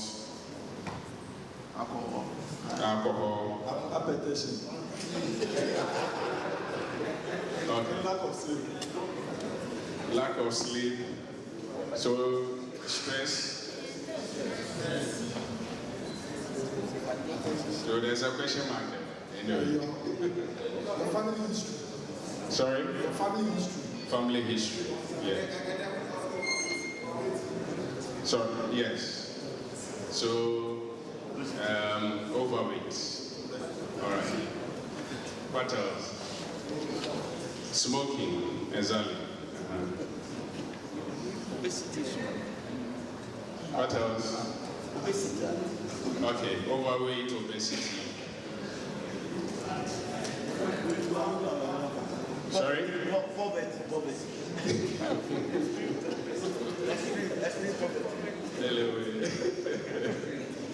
Okay, what else? What else? Anyway, physical inactivity. So that one is associated with obesity, overweight. Age, isn't it? As you age, your risk increases. Race, very important. The fact that you are black, it increases your risk of getting it. Yes, it increases your risk of getting hypertension. In terms of severity, blacks get more severe hypertension than Caucasians. And when it comes to complications as well, when it comes to stroke, when it comes to hypertension-related complications, it's also commoner in blacks. So in terms of severity, in terms of the age of onset, it occurs earlier in blacks than whites. When it comes to the risk itself, the fact that you are black, it increases your risk. So the fact that you are black, a whole lot of issues, isn't it? And nothing can be done about it. So under the risk factors, we have the modifiable and the non-modifiable ones. Something like race, you can't do anything about it. Age.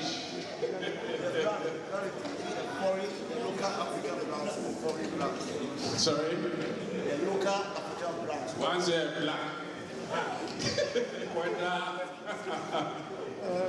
Once they're black, once your skin is dark, it increases your risk. So under the risk factors, we have the modifiable ones. Those you can do something about it. Diet, fatty food, salt, alcohol, smoking, then your weight, isn't it? Stress, there's a question mark, isn't it? It's not been proven to actually cause hypertension anyway, to be the cause. But if you have hypertension and you have a lot of stress in terms of control, BP control and all that, it may be difficult for you to achieve good control. But stress in itself causing hypertension, there's a question mark attached to it. Then the non-modifiable ones: race, family history, if your brother, sister, first degree relatives, mother, father, siblings. If one of them has it increases your risk. Then the age. So those are the non-modifiable ones. And most of the time they are associated with the primary hypertension. The cause is unknown. But if somebody has primary and you go through the risk factors, most of the time they have at least one of these risk factors.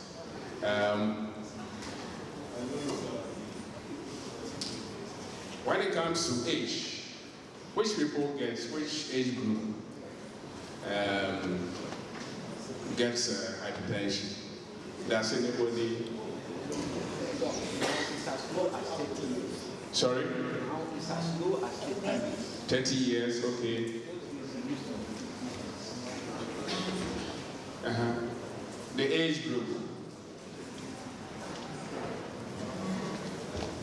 Can and 1 year old get hypertension? For the primary. Sorry? No, I'm talking about hypertension in general. Is it possible? Sorry? So anybody at all. As you age, it increases the risk. But anybody at all, 5-year-old, 2-year-old, anybody. But in children, most of the time, it's secondary. You have to look for a secondary cause. You have to look for an underlying cause.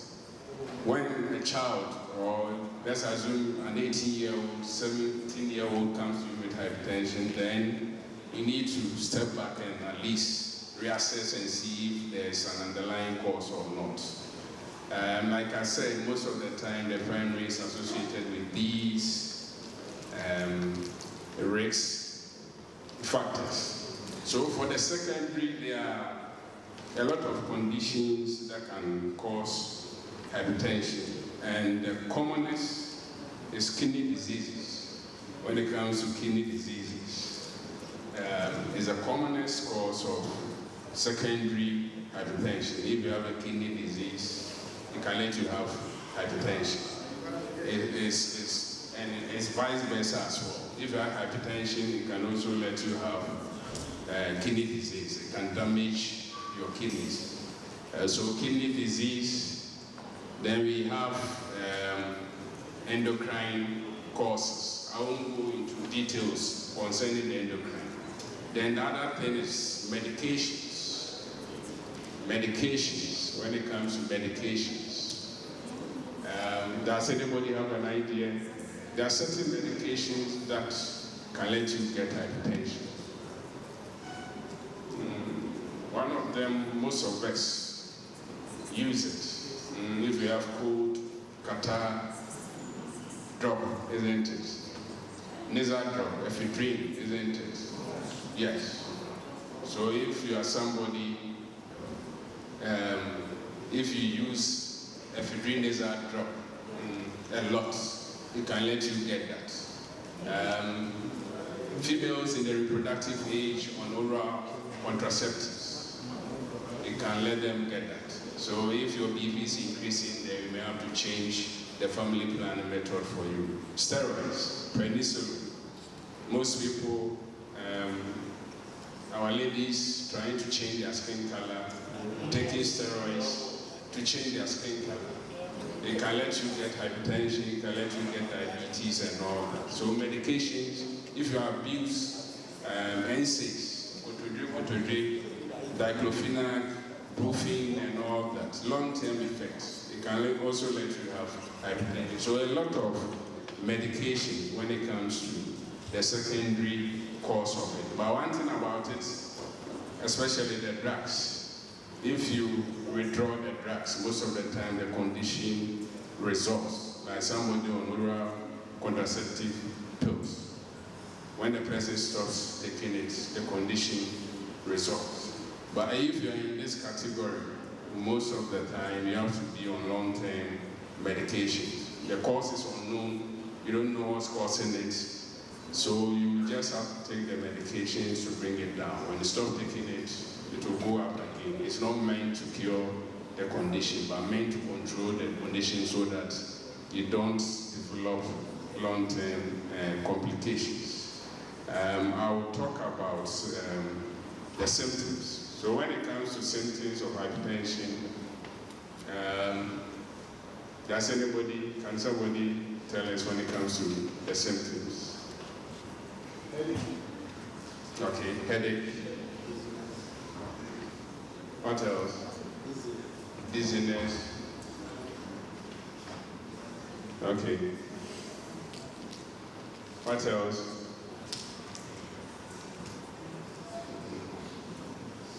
So we are finding it difficult to bring the symptoms out. So when it comes to hypertension, basically most of the time, it doesn't cause symptoms. Most of the time it's asymptomatic. That's the reason why we call it silent killer. You have it, it will be with you for so long, then it will damage your organs, internal organs, gradually. Oh, no, that's what we say, isn't it? No, and something happened. Because if you are having heart attack, it takes years for you to develop atherosclerosis. Yes, for that. It takes years, but it takes seconds, minutes for you to get heart attack, isn't it?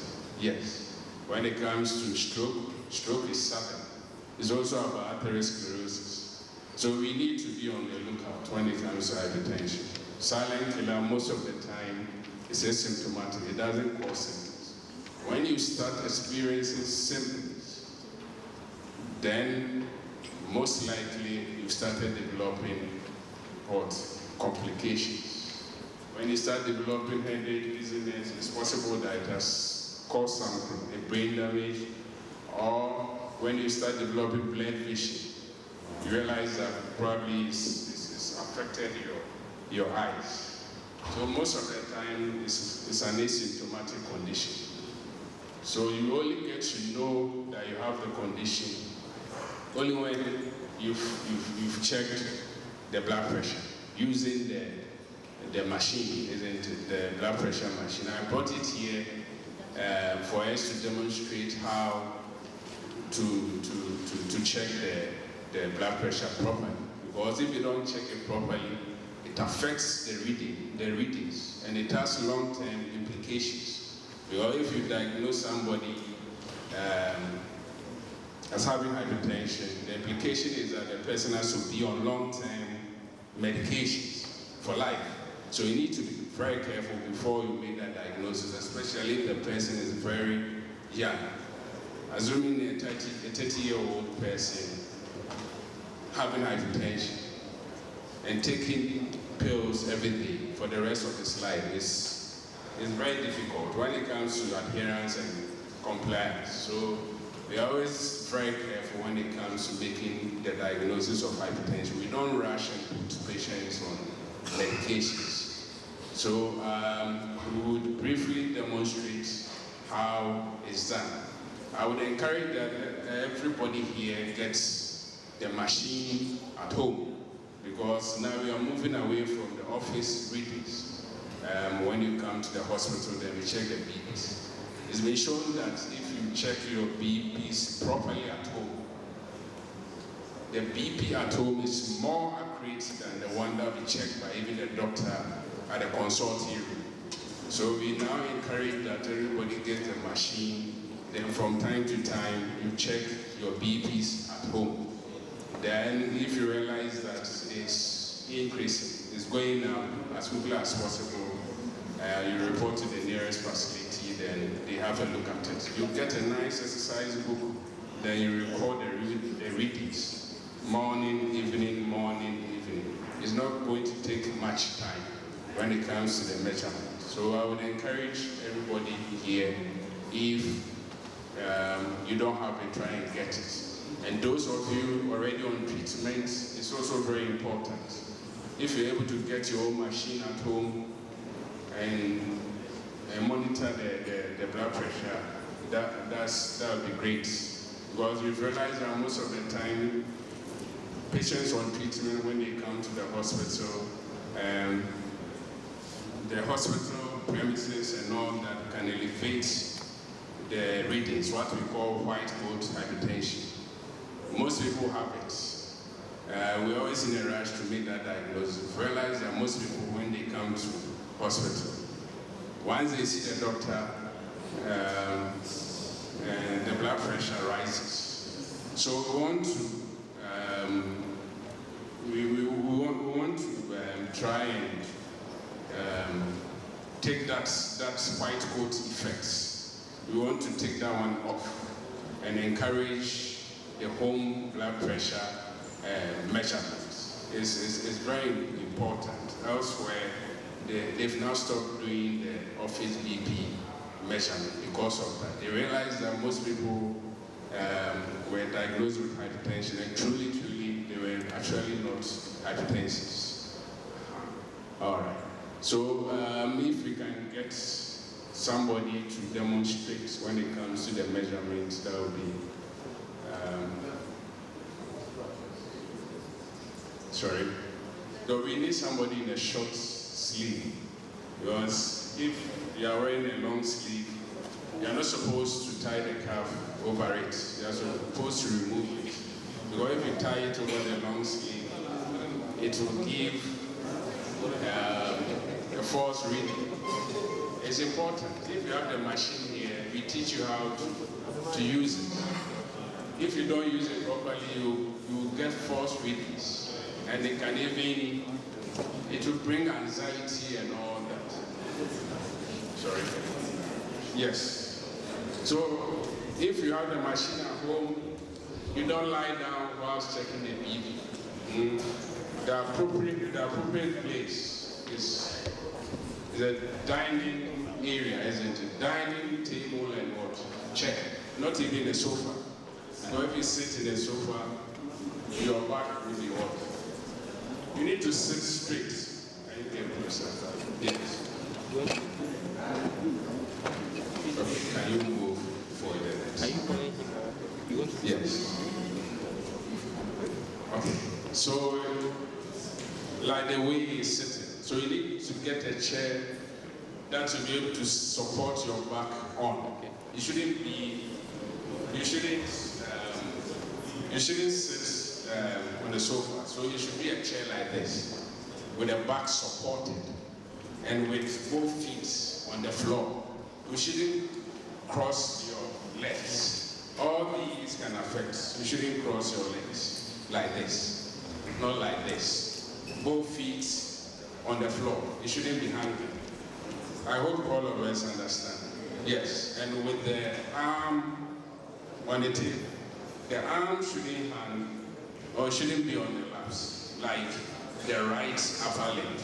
So the left one, like this, on the table. That's the reason why I'm saying that we should use a dining table and chair. So far we didn't work. All these affect the reading. And if you're hypertensive, you check it's 170, 100. Then you start getting anxiety, you come back to the facility and all that. It could be due to the fact that you didn't check the BP very well. So in this position, you relax for at least 5 minutes before you check it. No, you shouldn't tell your son or daughter, oh, get me the machine. Immediately the person brings it, then you start checking it. It can affect the reading. You relax for at least 5 minutes. If you've exercised before the measurement, you wait for about 30 minutes. No intake of caffeine, no intake of alcohol. If you smoke, you shouldn't do that for at least 30 minutes. before the measurement. But if you don't do any of these, 5 minutes is okay. You sit in a quiet place. Nobody should talk to you during the measurement. You shouldn't talk to anybody during the measurement. So it should be a quiet place before you check the blood pressure. All of us, we get the technique. Yes. The time you won't get up from bed. Sorry? The time that you get to sit over here. From bed, does it take a long time? Or from bed you can come and sit down there? From bed you can come and sit down, but you should wait for about 5 minutes. Relax. From bed? Yes. Yes. Before, so in this position, I hope all of us understand. Yes. Okay. So, briefly,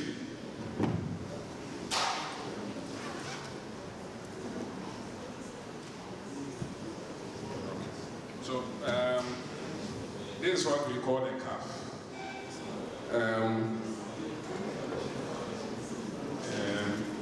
Can I get somebody to assist? Your team. Yes. Your team. Anybody at all? Anybody.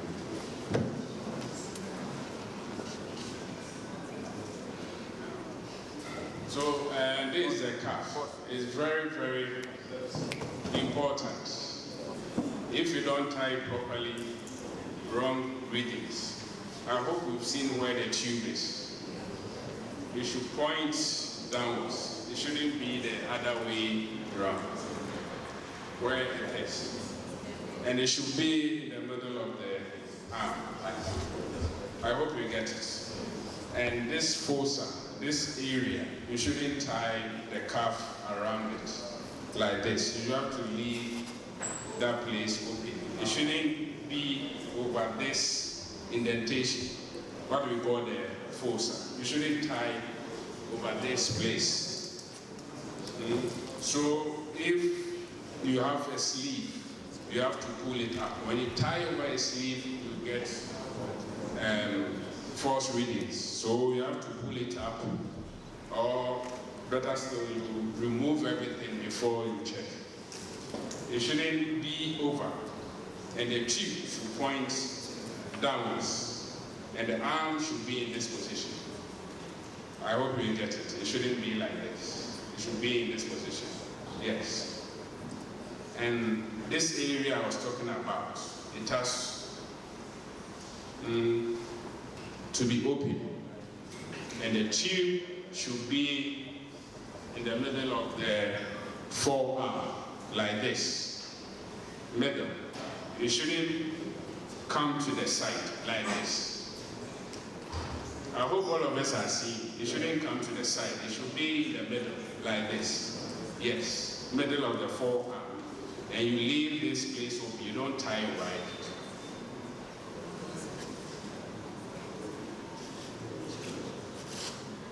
Okay. So like this. I hope all of us will see. Yes. So that's how it should be. We've all seen. Yes. So if you're able to do this, then you can proceed and do the measurement. So now it's easier for all of us because we have the digital ones, we have StarStop. So once you're able to do this, then you go ahead and press the start button, and it will start checking the BP automatically. I hope all of us, we've gotten the technique. The video? Yes. So yes. The right arm, the way it should relax. Sorry? The right arm, the position of it actually. It doesn't, the concern is the left one, yes. It's clear? Yes. So this is how it should, and it should be at least twice, morning, evening, morning, evening. You keep a chart, and if if you are hypertensive or medications, a nice chart when you are going for review, you go and show the chart to your doctor, so that at least the doctor would have a look at it in terms of the control, whether it's good or not. I hope you understand. Yes. So to be able to make the diagnosis of hypertension, like I said, you need this machine. For you to tell whether a patient has hypertension or not, is this machine. Most of the time, no symptoms. So it has to be checked frequently, so that as quickly as possible, when it goes up, you'll be able to detect it and put you on treatment. I hope we get it. Yes. You don't wait for you to get a stroke, for you to get complications before. After sitting, how many readings do you need? 3 readings, that's fine. Yes, and the interval should be at least 1 to 2 minutes. When you check it 3 times, you always take the higher value. I hope you get it. And most of the time, if you are not getting the machine, it doesn't matter whether it's left or right. Most of the time, if it's your first time, you check both arms, and you always take the higher value. So the subsequent measurement, you always use the side that previously had the higher value. I hope we get it. Yes. So the value is very important. When it comes to making a diagnosis, like our father said, we have 2 readings. Let me use this as an example. 128. The top one is the systolic blood pressure. I mentioned it earlier on that is a pressure in the arteries when the heart is contracted. There's a pressure in the arteries when the heart is relaxed and is failing. So most of the time, so if you have hypertension in our setting at the hospital, for us to make that diagnosis, the top value should be at least 140 and the down value should be at least 90, and it should be consistent. If I check your pressure right now and I'm getting this value, I wouldn't be in a rush to make a diagnosis. I mentioned that it has implications. If we should see an animal here, or most of us, yes, our BP would go up, isn't it? Yes. So you don't rush and make that diagnosis.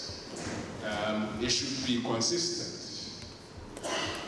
Yes, persistently elevating before we make that diagnosis. This is when you come to the hospital and we check and it's persistently above 140, 90, then we make that diagnosis. If you are checking at home, 135, 85, we go with the European guidelines. For them, their values are a bit higher. So most of the time, Ghana, we go with this. When it comes to the Americans, it's even lower than this. If we are to use their guidelines, almost all of us would have the condition.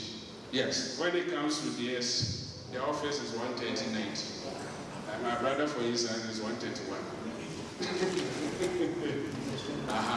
So we are using the European guidelines. So ours is a bit higher than them. So office is 140/90. That's my consulting room, persistently. But you always prefer this when you are checking at home.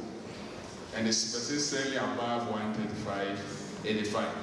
This one, the white coat effects, you seeing me can let it rise. So I prefer this to that. I hope we get it. Yes. Then we have another way of also making the diagnosis.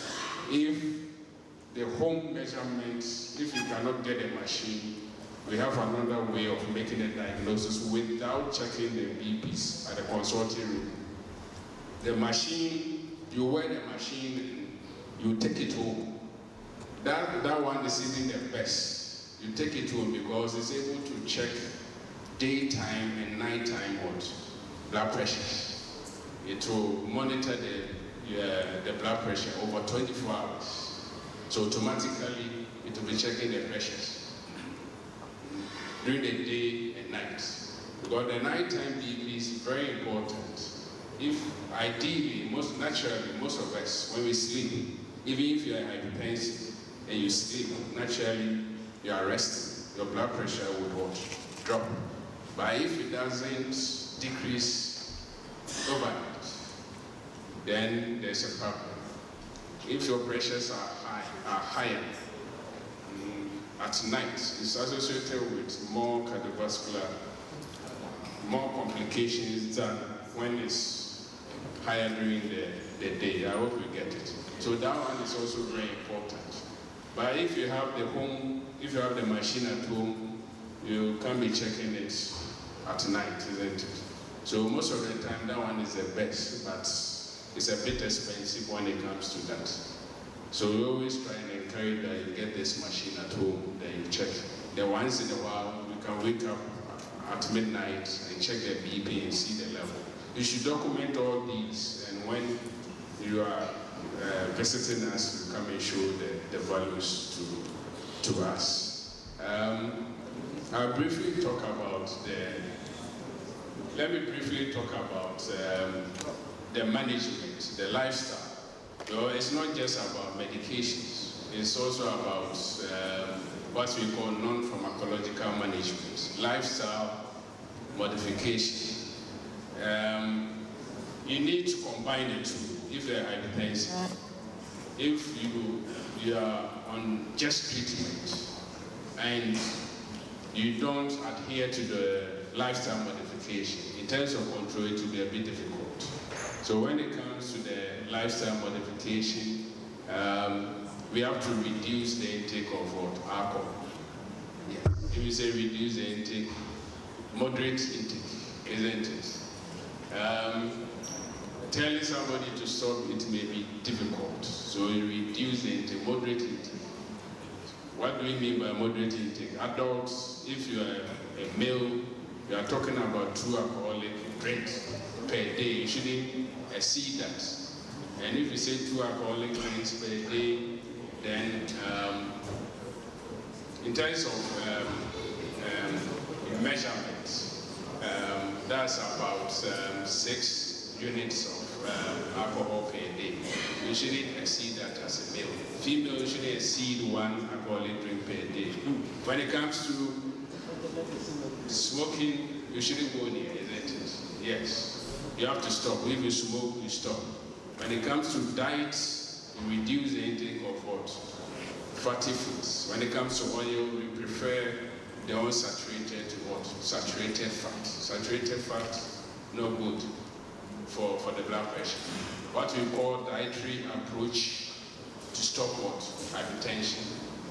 The diets we always want hypertensive to what? Take. Even if you are not a hypertensive, dietary approach to stop hypertension. What we call DASH diet. DASH diet. Yes. So DASH diet. Low-fat dairy products, yogurt, cheese, milk, very good when it comes to the blood pressure. Poultry products instead of what? Red meat. Sweetened beverages, you have to stop. When it comes to, what do you call it? When it comes to salt, you reduce the intake of salt. So we are looking at teaspoon when they are using salt to prepare food. Just a teaspoon, the smaller one. Yes, maximum per day, you shouldn't exceed that. It should just be the tablespoon maximum per day. What you put in the soup or stew or whatever, you shouldn't exceed that. Potassium is very good for the blood pressure, so potassium containing diets. So you get most of them in what? Fruits and vegetables. So banana, coconut, water, potato, and all that. So So potassium-containing diet, but you rather reduce the intake of what? Salt. That's sodium. You exercise. You have to exercise. I'm not telling all of us to go and run, but brisk walking, isn't it? That will let you what? Sweat. It helps bring the blood pressure down. If you are overweight, you're obese, you have to reduce your weight. If you have to reduce your weight by 1 kilo, the blood pressure reduces by 1 millimeter of what? Mercury. So it's very important. If you are 100 kilos, to reduce it to 95, it reduces it by at least 5 millimeters of mercury, even without taking what? Medications. I hope all of us will get it. Yes, so the lifestyle modification is very important. It's not just medications. Let me just briefly talk about medications. If you're already on medications, you try and continue the medication. It's very important. The disease itself is not curable. The medications are meant to bring the pressure down so that you don't develop complications like stroke, heart failure. It can affect virtually all parts of the body. Brain, eyes, the heart itself, the vessels, the kidneys, virtually every part. Yes. What our fathers are concerned about, if they are hypertensive, the medications, isn't it? They are concerned about it. They've heard a lot of stories that it can cause erectile dysfunction and all that. But bear in mind that the condition itself can also let you become what? Weak. So if you decide not to take the medications and you are trying to protect this, bear in mind that the condition itself can damage it and affect other organs. Aside the erectile dysfunction, it can bring you stroke. So why not get this and prevent the others? But the point is that the medications, we have those that are notorious for causing the erectile dysfunction. So if you're a male, we don't usually give those ones, we give it to the females. So don't be bothered about that. The most important thing is you taking the medication. It's very important. Don't try and protect this and develop other complications. I will end here.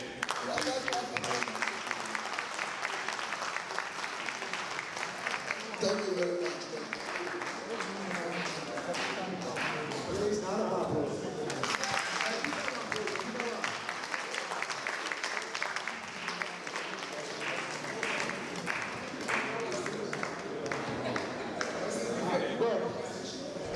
I want to thank you very much for having time to come to us, to give us this education. Honestly, we know it's not a very good sickness to do that. And we hope that nobody will have hypertension. But yes, we are very strong. We want to avoid that. But in fact, we are far behind time.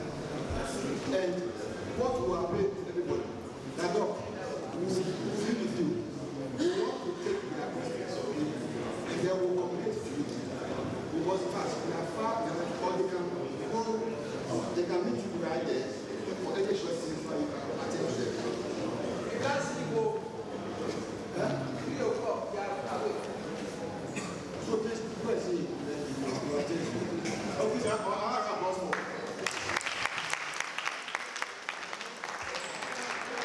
Thank you very much for your patience. Please, there are a few things we really need to go through.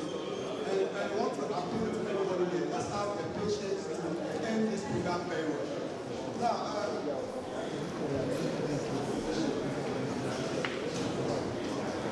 we know next year, February, we're going for another 8 years, and we need nominations for public council.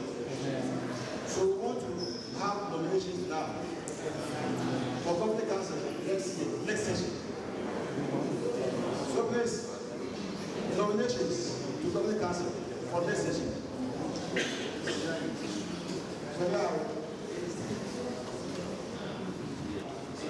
So my name is Harry Benin. In fact, I want to make a proposal. It is true that council or the term of council is year in, year out. I mean, you go 1 year, that kind of thing. But for us, we just keep. You are yet to find your feet. So this is the proposal I want to put across for all of us to deliberate on it and then accept or reject. The proposal is that the current ESCO or the current members of GC, I propose that we maintain them for the next year, so that then we can be able to assess them, because it's a very short time.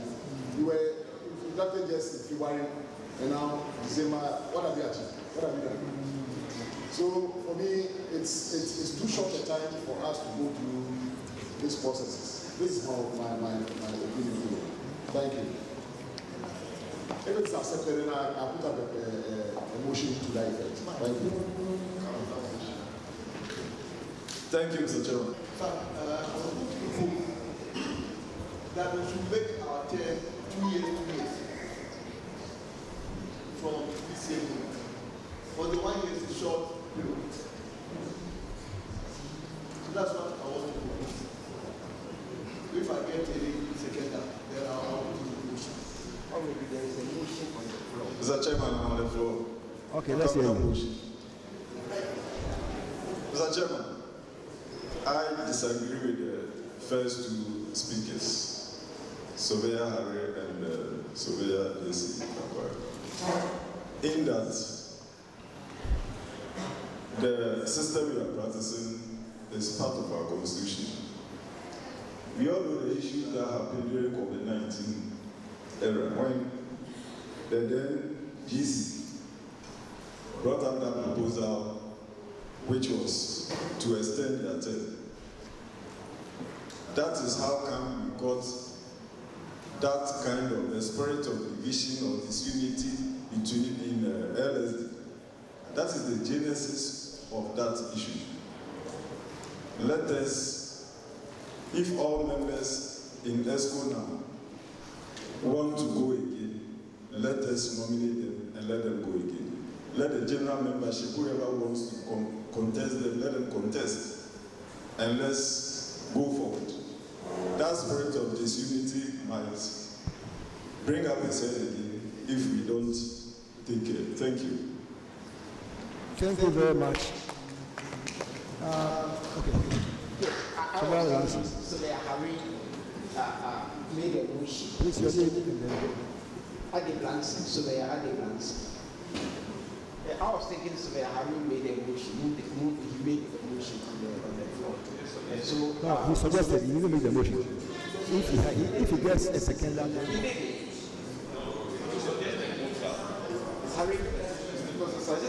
it was a suggestion, and he wanted a seconder. Yes.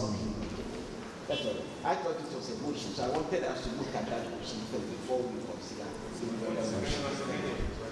I think all that we are discussing, let's put it this way. You see, there are people already here. If you just want them, just re-nominate them. Simple and short. Then it follows the formality. That's all. To avoid this 2 years, 10, what, just nominate them. If you want Surveyor Alex, nominate him. For Surveyor Alex, I nominate him. Let's do it that way, simple and short. To avoid this counter motion and the motion counter. That's all. So just nominate the people. Then we'll go. Surveyor PP.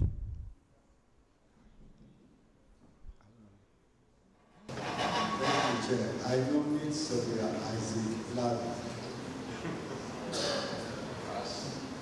As what for what? Is this a second? Yes. Not as just for public council.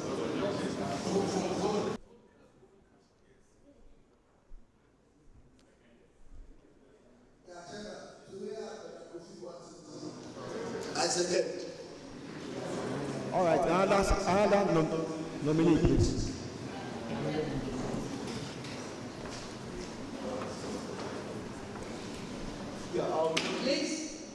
Please. Can you nominate? Surveyor Akwa, please. I want to nominate Surveyor Dr. Tina Omega. Surveyor Dr. Tina Omega. Any seconder? Please, I second. And I I nominate Surveyor Frederick Bediakumensa. I second. I nominate. No, just one. Just one. Hello, please. Let's be control here. We have Surveyor Bediakumensa nominated. Any seconder?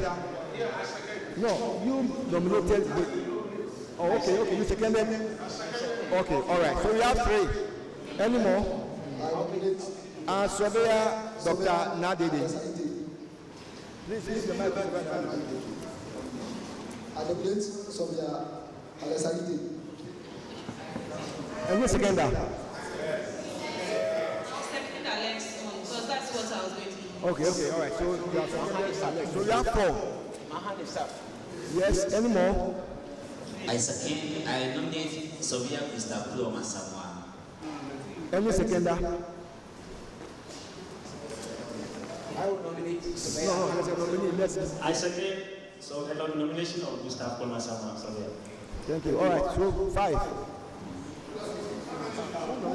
And Surveyor Gustav. Who nominated this?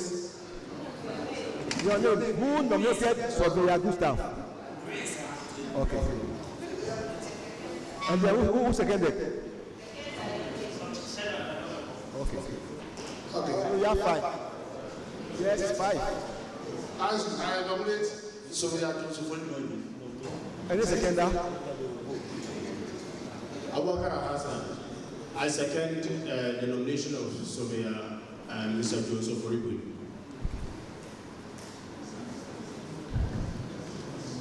Isaac Marcel, as on the other, I nominate Shadrach Dapameko.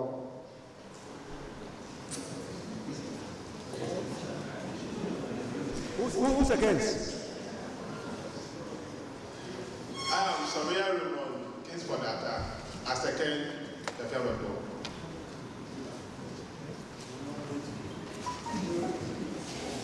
You can continue.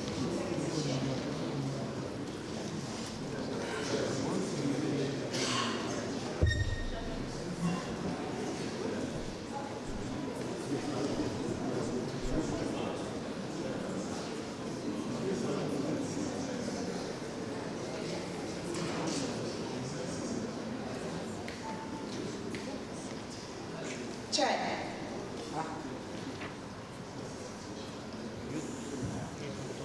Just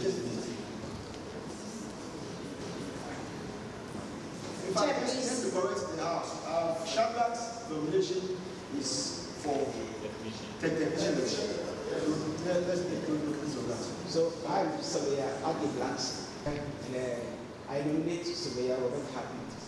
Who? Surveyor Robert Hartman. Okay, who? All right, so okay. So Surveyor Hartman is shut down. So now we have. There's a hand up here, sir. Just a minute. Okay, we have 7 nominees. Let's add one more. Chair, there's a hand up, yes. Please, I would like to find out how many technicians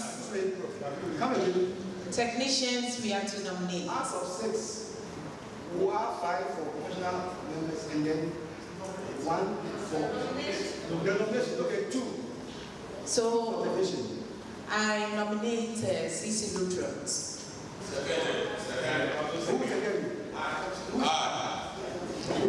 Richard Abanyo. Okay.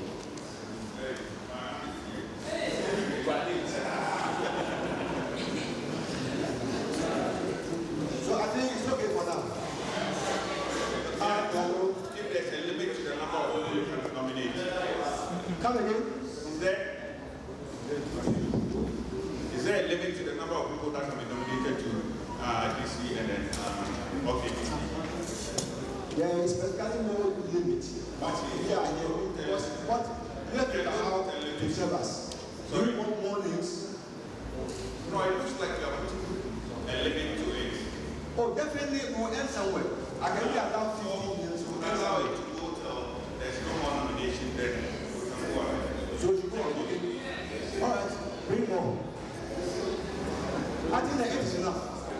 Yes. I think the 8 is enough. Hello? Hello? Let me see the hands of those who agree with the 8-member nominee. Please, hands up, let me see you. Oh, hello, please, let's respond. Hands up those who are in support of the 8th member. Those in favor of the 8, say aye. Those not in favor, say no. You shouted too much. No, the ayes have it. The shouting was too much. The ayes have it.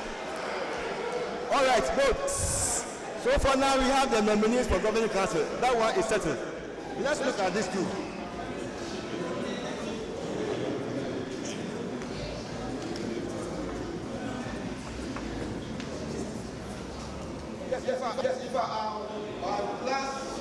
Last session, there was a committee that was coming out with the criteria for nominations. We are still working on it.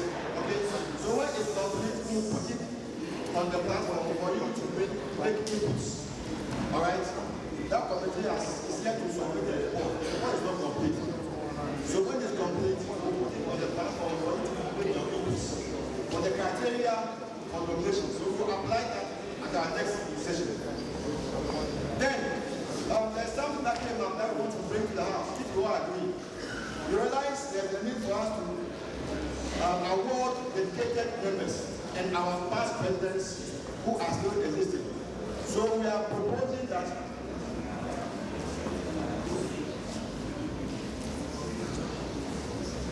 we want to institute an award scheme to be given to award our dedicated members, especially our past presidents and one or two dedicated members who want to award. And we are thinking of whether we will set a day for that or we might do it during our party, our end of year party. So it's still hanging. Maybe if you have any complaints. So we have that thing. Well, if we have the financial muscle to take it, why not? We can do that to motivate others. I don't think that will be a problem. If you are wanting somebody for dedication, you should not think of money. Yeah, doing this to motivate people to serve more is not bad. So we'll get very little more. All right, so I think we're working towards that. Any information we'll put in the platform. I hope that's okay. I hope that's okay. Good. Now, then, this is a general advice to all of us. In fact, our platforms are there for all of us. But it has been a little problem over the past weeks or months. You know, people put a lot of issues on the platform that ignites misunderstanding amongst us. I know we are one family that we should appreciate each other. Look, we are all here serving LSD. I'm also serving LSD. You're all serving LSD. But let's try to avoid putting information on the platform that will ignite some kind of negative passion. I'm appealing to everybody. As we mentioned all the subcommittees, if you have any problem, any issue, direct it to any of the committees concerned about your issue. Because if you put something on maybe welfare on the platform, I mean, you have a welfare chain, you can easily approach that person to put up your problem. If it's beyond that welfare chairman, you bring it up to the LSD committee. But there are some things we shouldn't discuss on the platform when we know there are specific committees who can handle them. Let's make it simple for all of us. It's a system that must run. So I'm begging all of us. Let us give regard to one another, regard to the committee chairs and the committees. Let them work. You see, get them into action. Call them and put issues before them. Let them respond. Then they will know that they are doing what they are supposed to do. But when you put the thing on the platform, everybody will buy it. They do help us.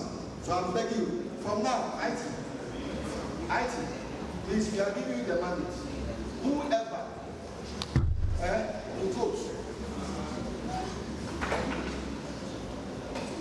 Yes, I mean, whoever puts something on the platform, which is not palatable, please come to me. They will just block that person.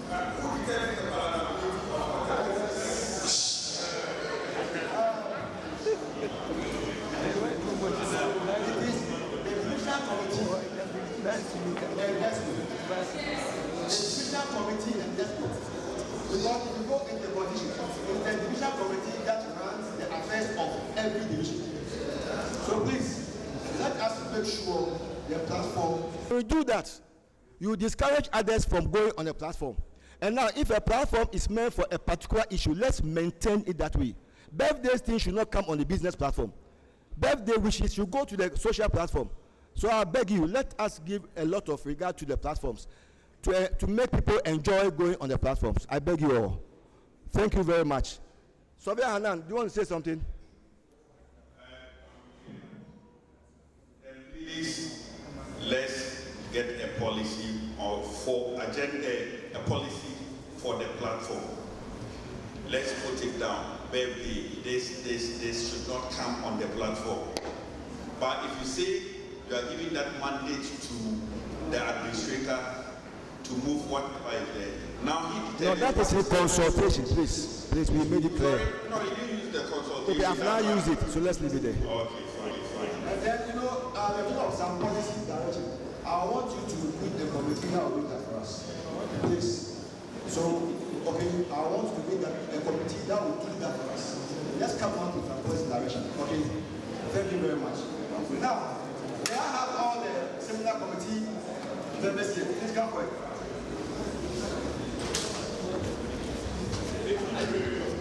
Please, a big round of applause for our students.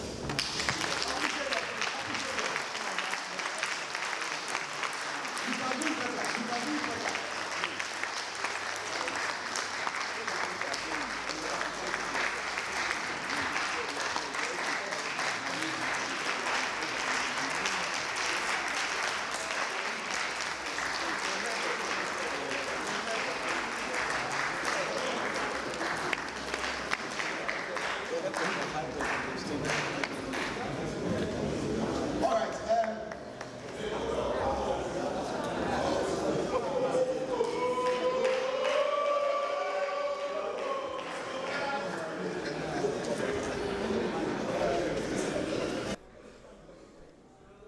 Okay, these are the committee members who made this seminar very, very interesting and attractive.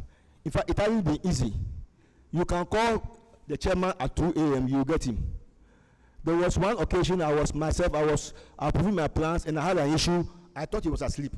When I checked on my WhatsApp, I realized he was online and I called, hey, so Harry, oh, Anyemi. It hasn't been easy. Please, a round of applause for our chairman. Please, a round of applause.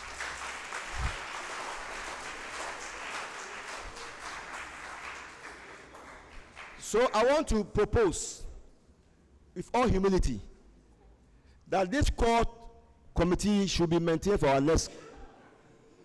Oh, it's a proposal. Don't worry. Hey. No, please, I stand for correction. If you think you don't want them, no problem.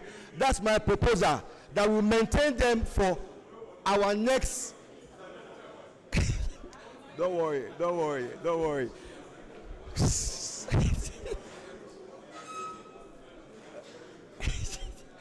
Oh no, please. This is nothing. I'm not saying this is the way to go. I'm just proposing. It's up to you to respond. Not the LOC, the core. If it's the core, because the LOC, they are coming from within here. So for them, they will be dropped. So, what do you say, please? Fine. Oh, the response is not good. I'm hearing no, yes, no. Which is which? Those who support maintaining them for next year. Can I hear aye?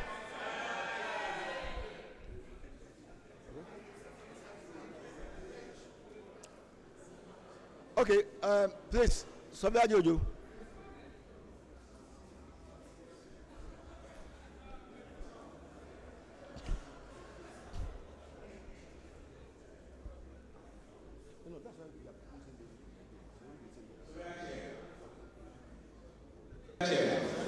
I will want to, looking at the wonderful work this committee has done, I will want to add my voice to yours that we should maintain this committee for next program. Any seconder? Okay, there's a counter motion.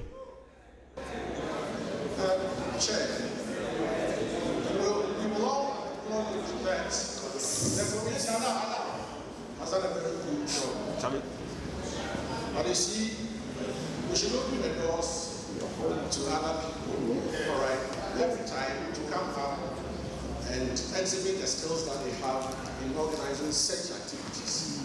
So if some still prefer to still be on the committee, fine. But I think the door should not be closed to other members here who, after seeing what they have done, are willing also to serve. Thank you. Thank you very much. Point well noted. Committee members, you are happy. So we Akma.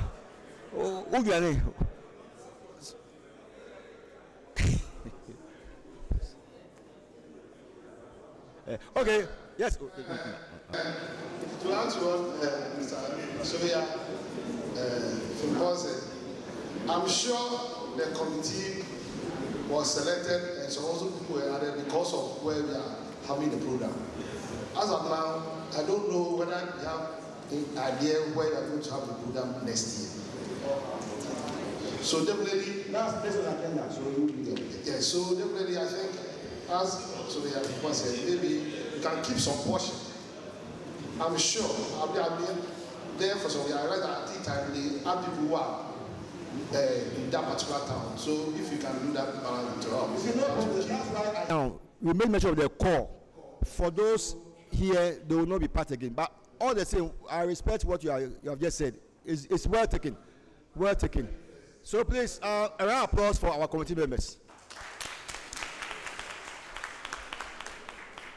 Sylvia Akwa. But please, you are not free. I don't want you. Yeah, I bet you watch him. Sylvia Akwa. The chairman, thank you. We've all seen the work this committee did. And I'm proposing that they should be given some allowance.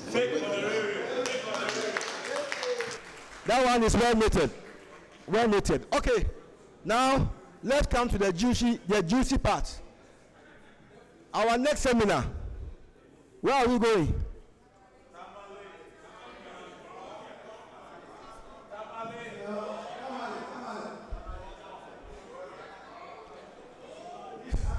Wait. You are for Tamale. You are for Tamale.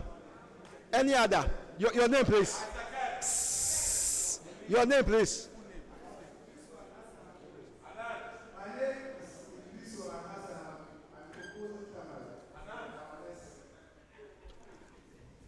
Yes, can I hear? I saw your hand up.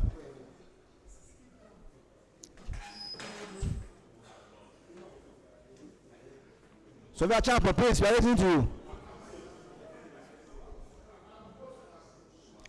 Okay, we have Kumasi, we were there some time ago. We have been there, we are in Sunyani. Come again. No, we were there about 5-6 years ago, Kumasi. Come again. Oh no, what I'm saying is we've been in Kumasi. Let's try other places too. We are taking out Sunyani, taking out Kumasi, taking out Ho. Oh, I'm not telling you, so let's go by that way. Hello. No, hello. You see, before we go into this selection, I remember is it Ho? We were talking of in, out, all right? That thing came up. In, out. Now, we're at Ho, we proposed Sunyani, and we have come to Sunyani. We were thinking of going back to Accra. Then we'll move again. But me personally, I feel, please, that's my personal opinion. The way the thing is rising up, I feel we'll go out again and then we come to Accra. That's me personally. So let's agree. In, out, or in, out, in. Let's choose. Hello. When you look at our movement, it looks like we are not been to the north. We don't have any activity in the north. So I second the Tamale. Your name? You see, please, let's call a spade. I believe if we had been in Accra, we would have found this number sitting down. People would have run away. And it's a fact. Even at AGM, actual AGM, it happens. So honestly, going out brings us together. So let's still argue on it. We are going out. Agreed or not? Hands up those who want to go out. Hands up those who are agreeing out. Hands up, let me see. Yes.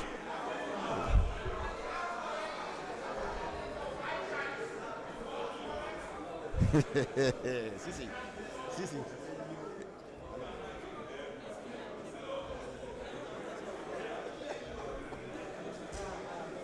Hello.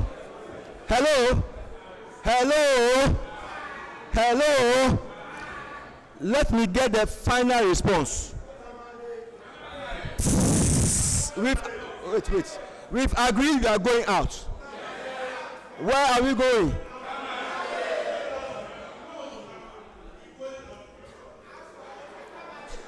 Any other option?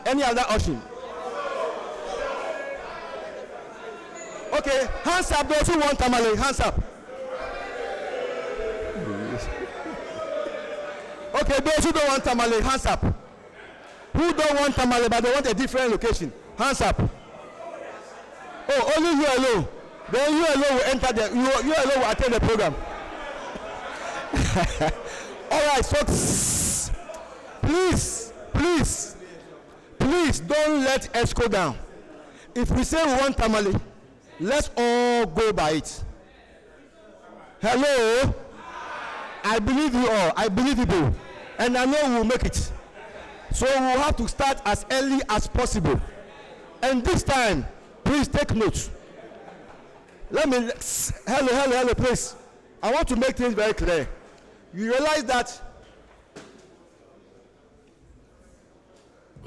I don't want to go there. Let me leave there. Sorry, Agbe. You want to say something?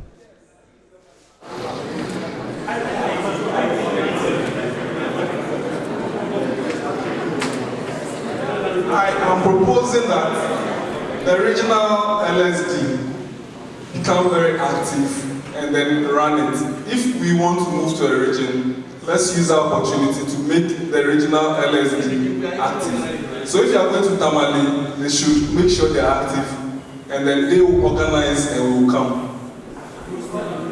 Addition.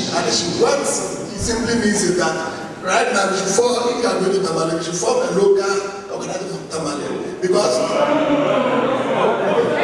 I mean, every region we have LSD members. So that region should become strong in bringing their people together. And then they should lead everything.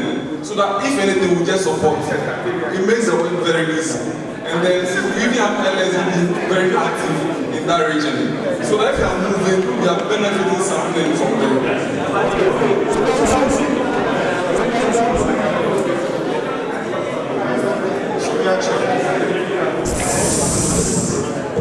So actually, I'm also of the view of my little proposal I want to add to this being the organizing of the AGM and our conferences.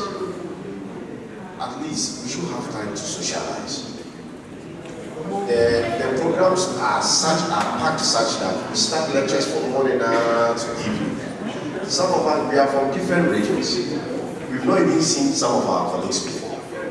So this is a time, at least we take the opportunity to know each other and socialize. So if we are to go to Tamale, which has a lot of tourist attraction, then probably the lectures can be reduced so that the fun aspect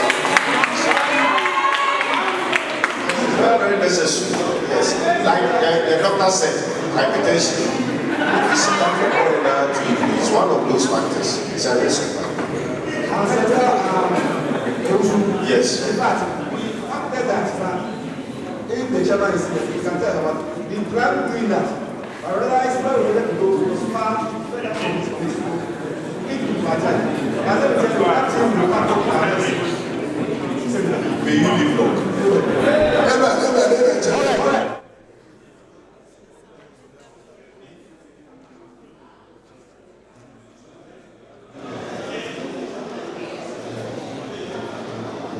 Mr. Chairman.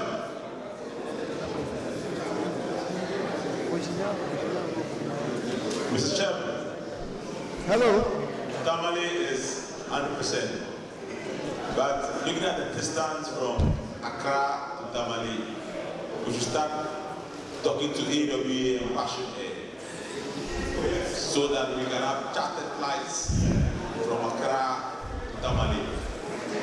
Thank you. Hello. Please, catch one for where?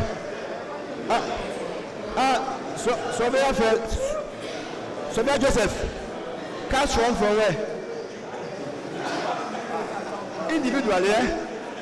All right. So please, I think it's agreed. Tamale, can I have 2 or 3 people who will stand in to start this organization of the place? Hello. Please, if you don't get anybody now, we won't go. So please, just nominate yourself.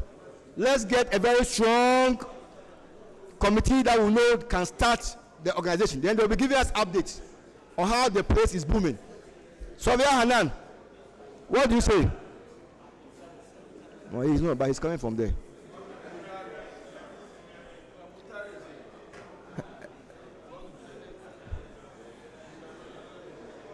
Hello? Okay. Sylvia Hanan, please talk to us. Oh, no, no. Meantime, the guys.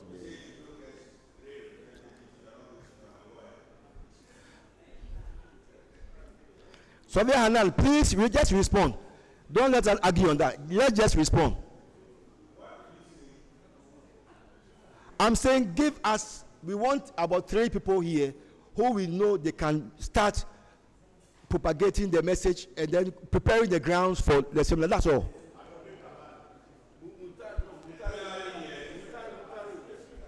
So where now? I finished talking. Is that lady here?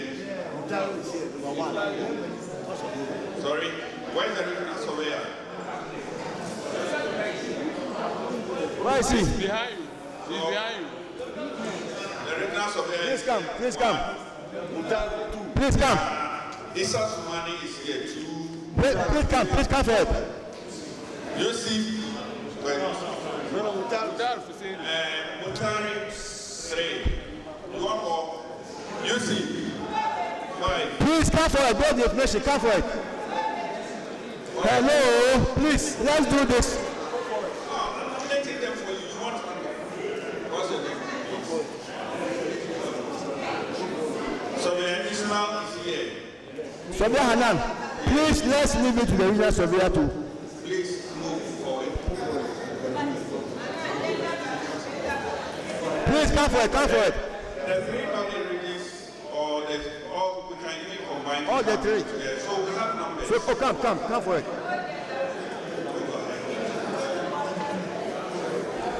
Hello.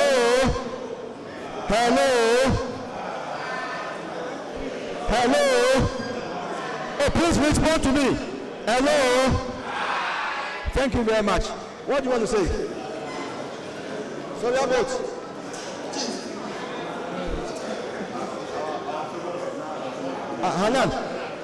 Hanan, please, are you part of them?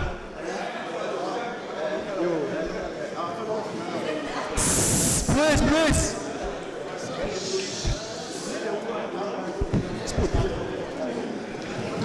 Please speak. Yes, I want to propose that afterwards, the 3 northern regions will come together so that they will organize it. No, these are the lead people who do that for us.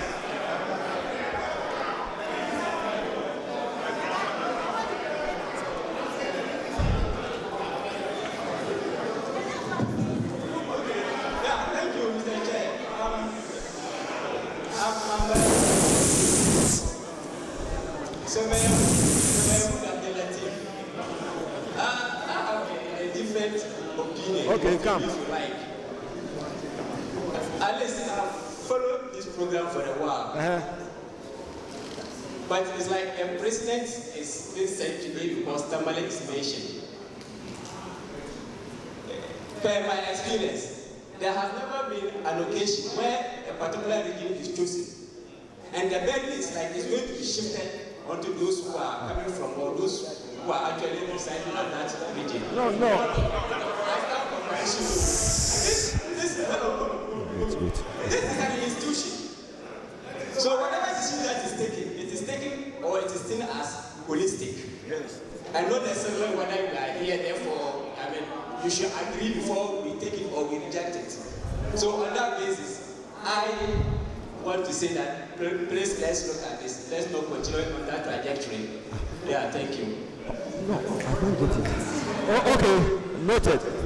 Chairman, the reason why last year is a campaign year. So if hotels and things are not booked in advance, we will suffer next year. So what are you doing? So that the local organizing committee will start early. The flight issues and the Chairman, I add my point to what Sovereign Latif said. But there hasn't been any organization of our seminar where the planning committee or those who have to take leave have to come from the place. This is an institution. No, wait, let me correct something here. Please. No. These are some that bring disunity. No. I think we have 3 northern regions there. Northern region is border is closed and Savannah. The regional heads are there. The RLOs are there. I thought we should task them to nominate people from these 3 regions to form the committee. Hello, Soda Jojo. Yes. What I said from the beginning, I said give us 3 people to get it started within the region. I didn't say within the region to get it started for the seminar at Tamale. So if you think that we want to involve the RLOs, just say it. It's not a problem. This is not the final number of people. So we should not nominate them here. The task should come from you to these people. I mean, to the committee, to the hierarchy. No. Wait. But if we begin nominating them from there, it means but don't just joke now. I was joking. Hello. Shall we listen to Sovereign Prosper? Please make a submission. Yeah, I think I also agree with what Sovereign is saying. I think that it's quite hasty because it doesn't mean that. So what about those not here who can also help in bringing this together? So once we want it done in Tamale, yes, these people have availed themselves, but I think that ESCO should take their time, consult, and get the people to work on. Then look at the modalities, whether you are going to have another people. Say that quickly because it's Tamale, they should just get things done. We want to get it done properly. And it's a GHIS program. So the same concerted effort in the past should be the same. Then we build synergies with those who are not here. So I think it's Tamale. Let's take our time to properly constitute those who are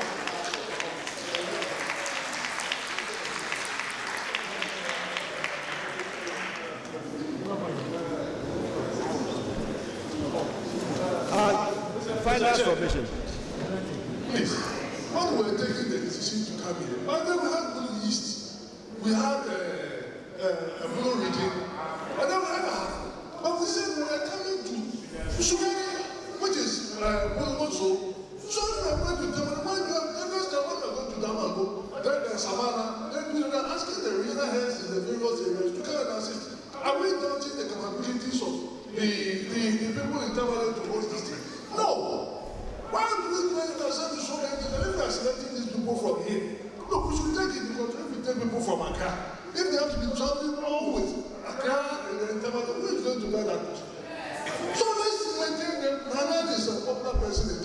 After all, now he's also there to give you now.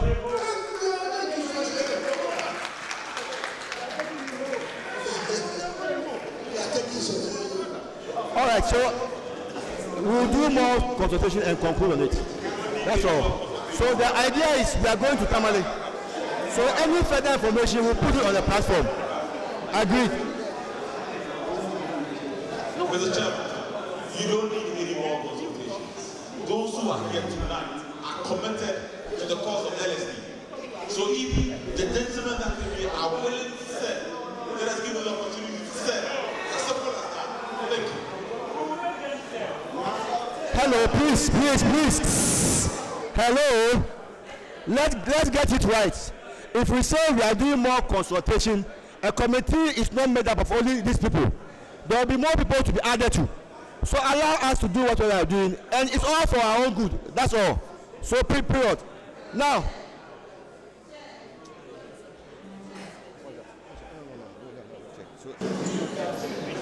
Yes, we are almost done. Who is calling? Okay. Okay, so mine is not on this. No, we only meet as LSD members once every year, because the monthly one is not everybody. And it seems the time we give for the AGM is not enough. It's like 3-4. That's why the committee chairs, they said 3 minutes report. We need, because for the whole year they are supposed to be, so we need, if we will even get 1 full day. For the AGM, I think that should be for only for LSD, so that we discuss things pertaining to our profession. All right, thank you very much. That's our AOB. So please, AOB, let's do it fast and go. AOB. Yeah, Surveyor Harry.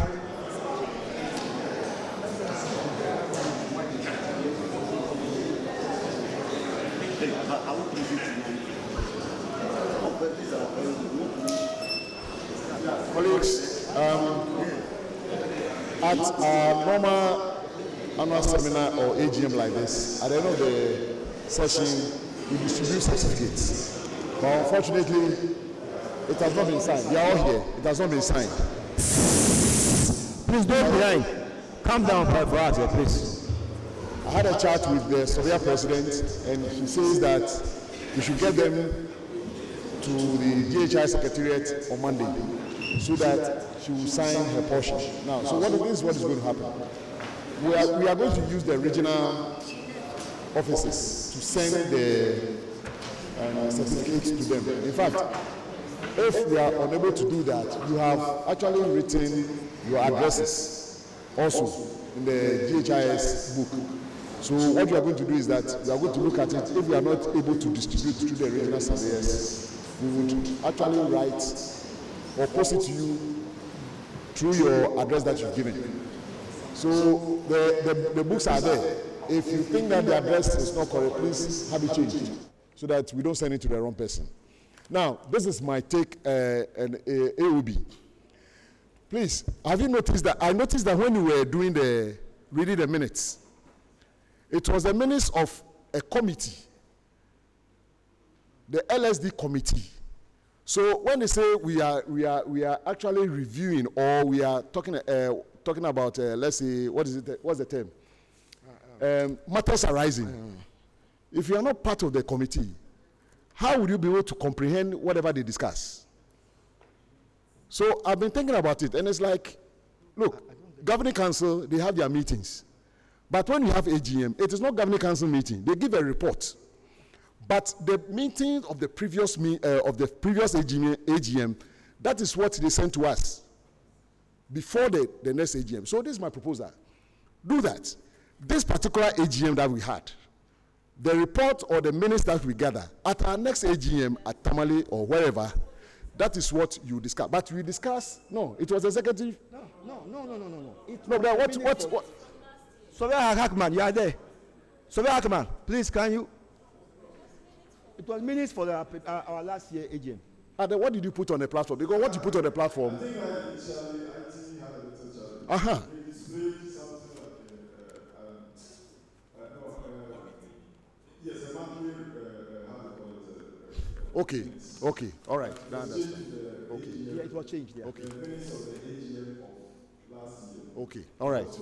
All right, thank you, thank you. Oh, good. Thank you very much. Yes, AOB. Thank God there's no...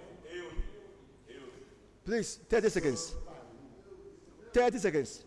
Yes, I was talking about this 28th August thing. I think that I didn't know, my mind had not been averted until last year when the chairman, Surveyor Akbara, alerted us that 28 is Founders Day.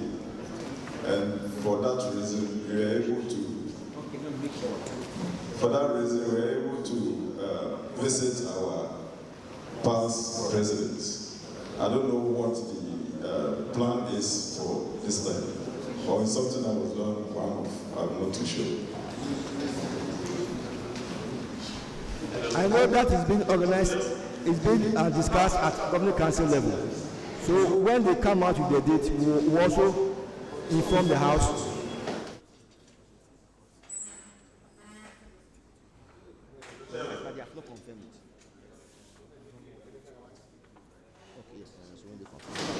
So when the date is confirmed, we will get you informed. Government Council is handling that. So when they confirm the date, we will get you informed. 30 seconds. Ghana Institute Survey was established on the 28th of February 1969. We are currently in the GHIS Land Surveying Division. But I want to table the motion this evening. I know those who support me on that. But I strongly feel that we should think of saying that we are GHIS geomatics because of the transformations that have gone on over the years. So looking at what our colonial masters did, or we came out of RICS, there's RICS geomatics. So currently, looking at the transformation is so quick that if we don't try and transform and rebrand ourselves, we will become off guard. So my position is that we should think of a GHIS geomatics. So that Joseph, I will put you, if you can put up, do a write-up for us on that, please, for discussion. Okay. Thank you very much. Okay, thank God we don't have any other AOB. Okay, let's go. The last person. So your Florence was making the presentation on the welfare. She was saying that when it's about to contribution, we should try and contribute. It's very important. But you see, every people are watching. You watch the guys that some don't contribute. So when it happens that way, people also feel that time to contribute when it's your turn. So I want to tell everyone that when it's about to contribution, try and contribute because you see the names on the page and people keep records. You not see one person, you not see the name at all. Then now the person is brave. He wants people to contribute. It's voluntary. So people just I'm not seeing these guys, they're only seeing people in this name. So please, when it's time for money contribution, it doesn't matter how much. Try and contribute because we are all watching. It's very, very important. Thank you very much. That's for our hearing. Final one, please.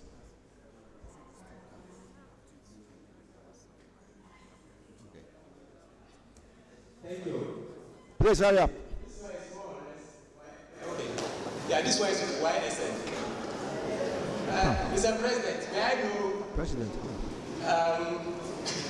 At age 40, it means that, Mr. Chairman, I'm sorry, pardon me. When you attain age 40, it means that you exit. Am I right?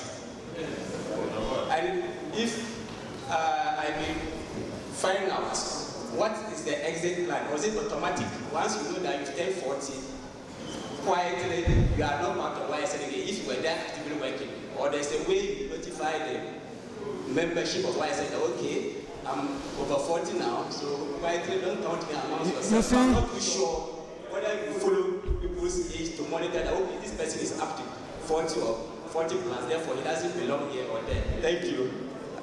You see, YSN has an age limit. Now, beyond the age, nothing stops you to be part of them. But just that you might not hold position you might not vote, you might not do a lot of things. You understand me? Some benefits will not be part of it, but you can be the advisor or any other capacity. You understand me? But you will not hold any position, and you will not join them in voting. That's how it is. But nothing stops you from attending their meetings. Are you okay? Thank you very much. Please, card number GS 553410 and ER 223418. Kindly move out your car. You are blocking some people. GS 553410 and ER 223418. Kindly move out to your car. And last,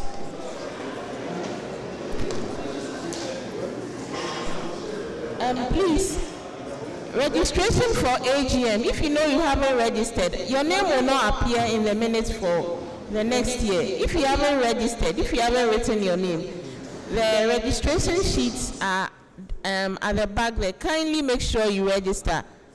Please, it's very important. Thank you. There is a plan, if you can remember, during our meetings, our LSD meeting, concerning a visit to the railway crossing on the Volta Lake. It was a proposal that came up, and we pushed it to the public and social, public and international affairs to come out with a proposed date. And they have proposed 2 dates for us to decide to embark on that visit. So we have 29th September and 10th October. We have to choose any of these dates for that visitation. So I think, what do you think? Or we should just decide on a date? Should we decide on a date for you? Oh, hello, please. We should decide on a date. All right. Both.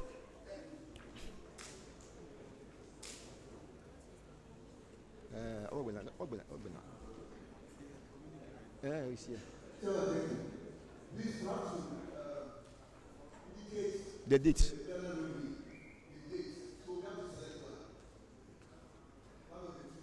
Please choose one for us. October. Let's go in October. Let's go in October.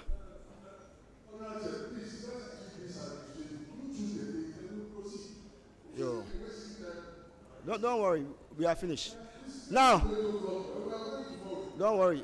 The final thing is the communique, then we'll go. The communique, very, very important. So, research committee, come and give us the communique as a take-home package. He's also part of the committee. So please, let's listen to the communique. Very, very important. Yeah, thank you. Communique issued at the end of the 3-day Land Surveying Division of the Ghana Institution of Surveyors Seminar 2022, held at Taiko Hotel, Sunyani, from 17th to 19th August 2022, with the theme Coordinated Implementation and Management of Local Plans for Socioeconomic Development of Ghana. Overview. A 3-day conference had participants from diverse institutions drawn from the public and private sector practicing land surveying in Ghana. This seminar, held in Sunyani, is one of the latest outside Accra, after one was held in Ho in the Volta region. Participation has been very phenomenal, and the welcome ceremony hugely successful. The opening ceremony, which started at 10:10 a.m., had the presence of over 200 attendees, including GHIS Executive Committee, land surveyors, representation from sister professional groups, past president of GHIS, traditional rulers, conference presenters, students, both undergraduate and postgraduate, and a total of about 7 papers were presented, with 3 being of a technical nature.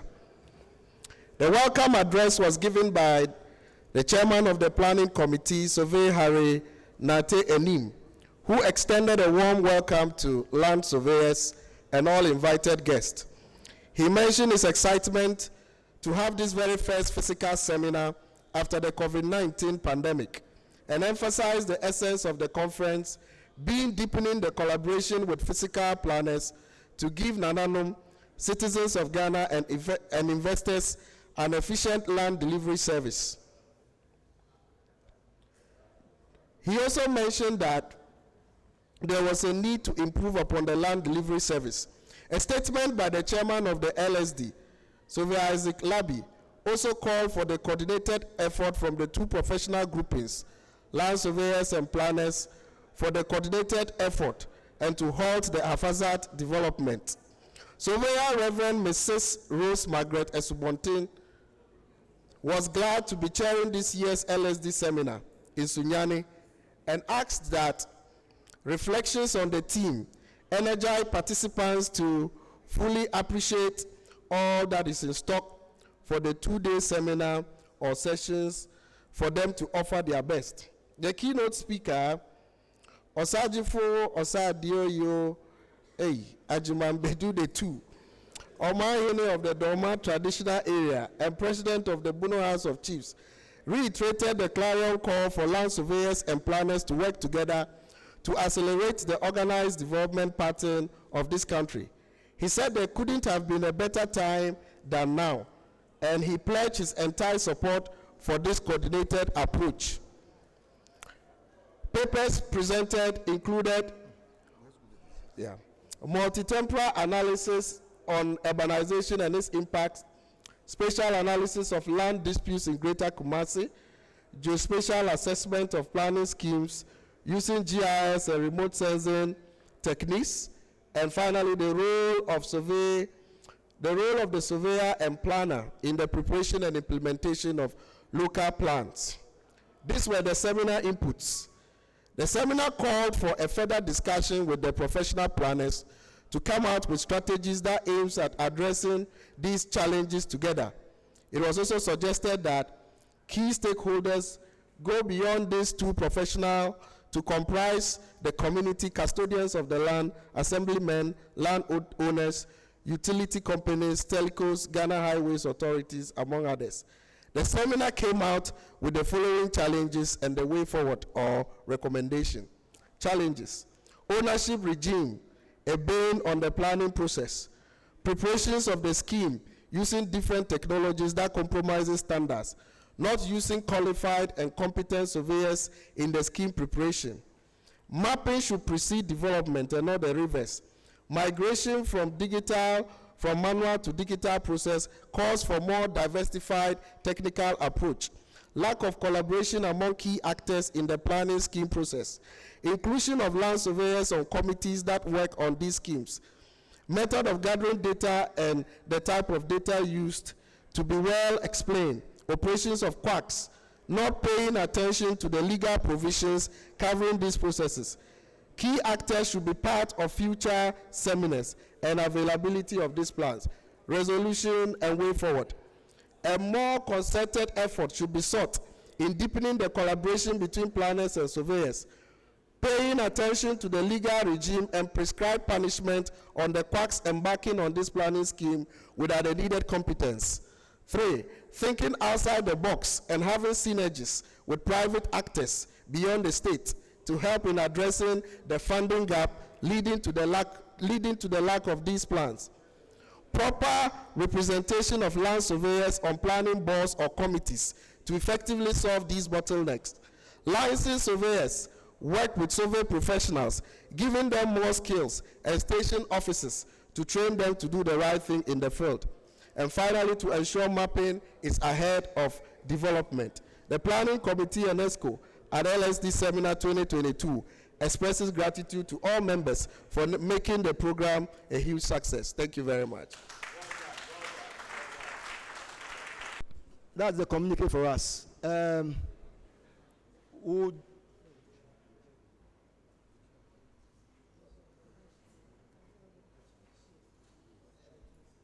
So we hope to share the communique on the platform for all of us to take our time and read through.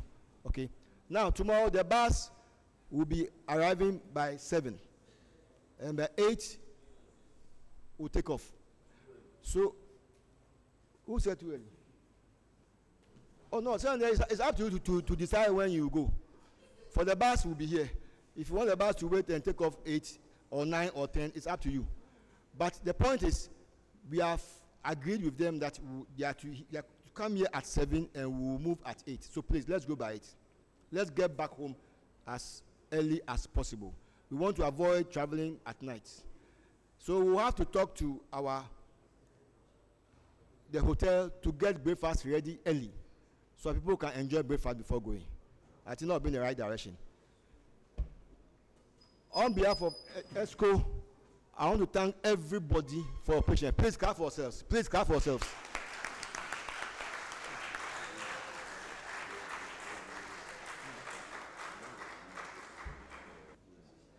Good. So,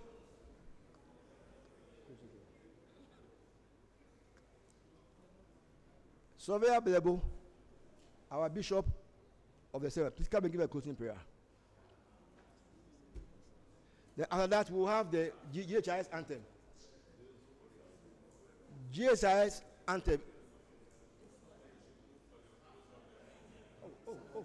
Hey. Someone should move for a closing of the meeting, please.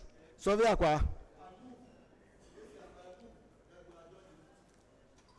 Thank you. I want a female voice. Surveyor Kate Akwa. All right.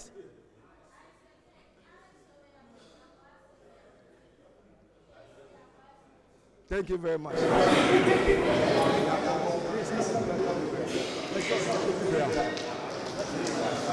IT, please, do you have the anthem? All right. So okay. Can we please be on our feet? We are coming to do praise and worship, after which we'll take offertory and then we will close. Yeda wasi ye wa ye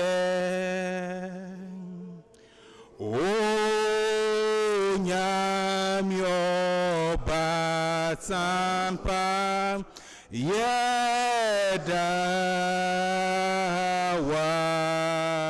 wasi.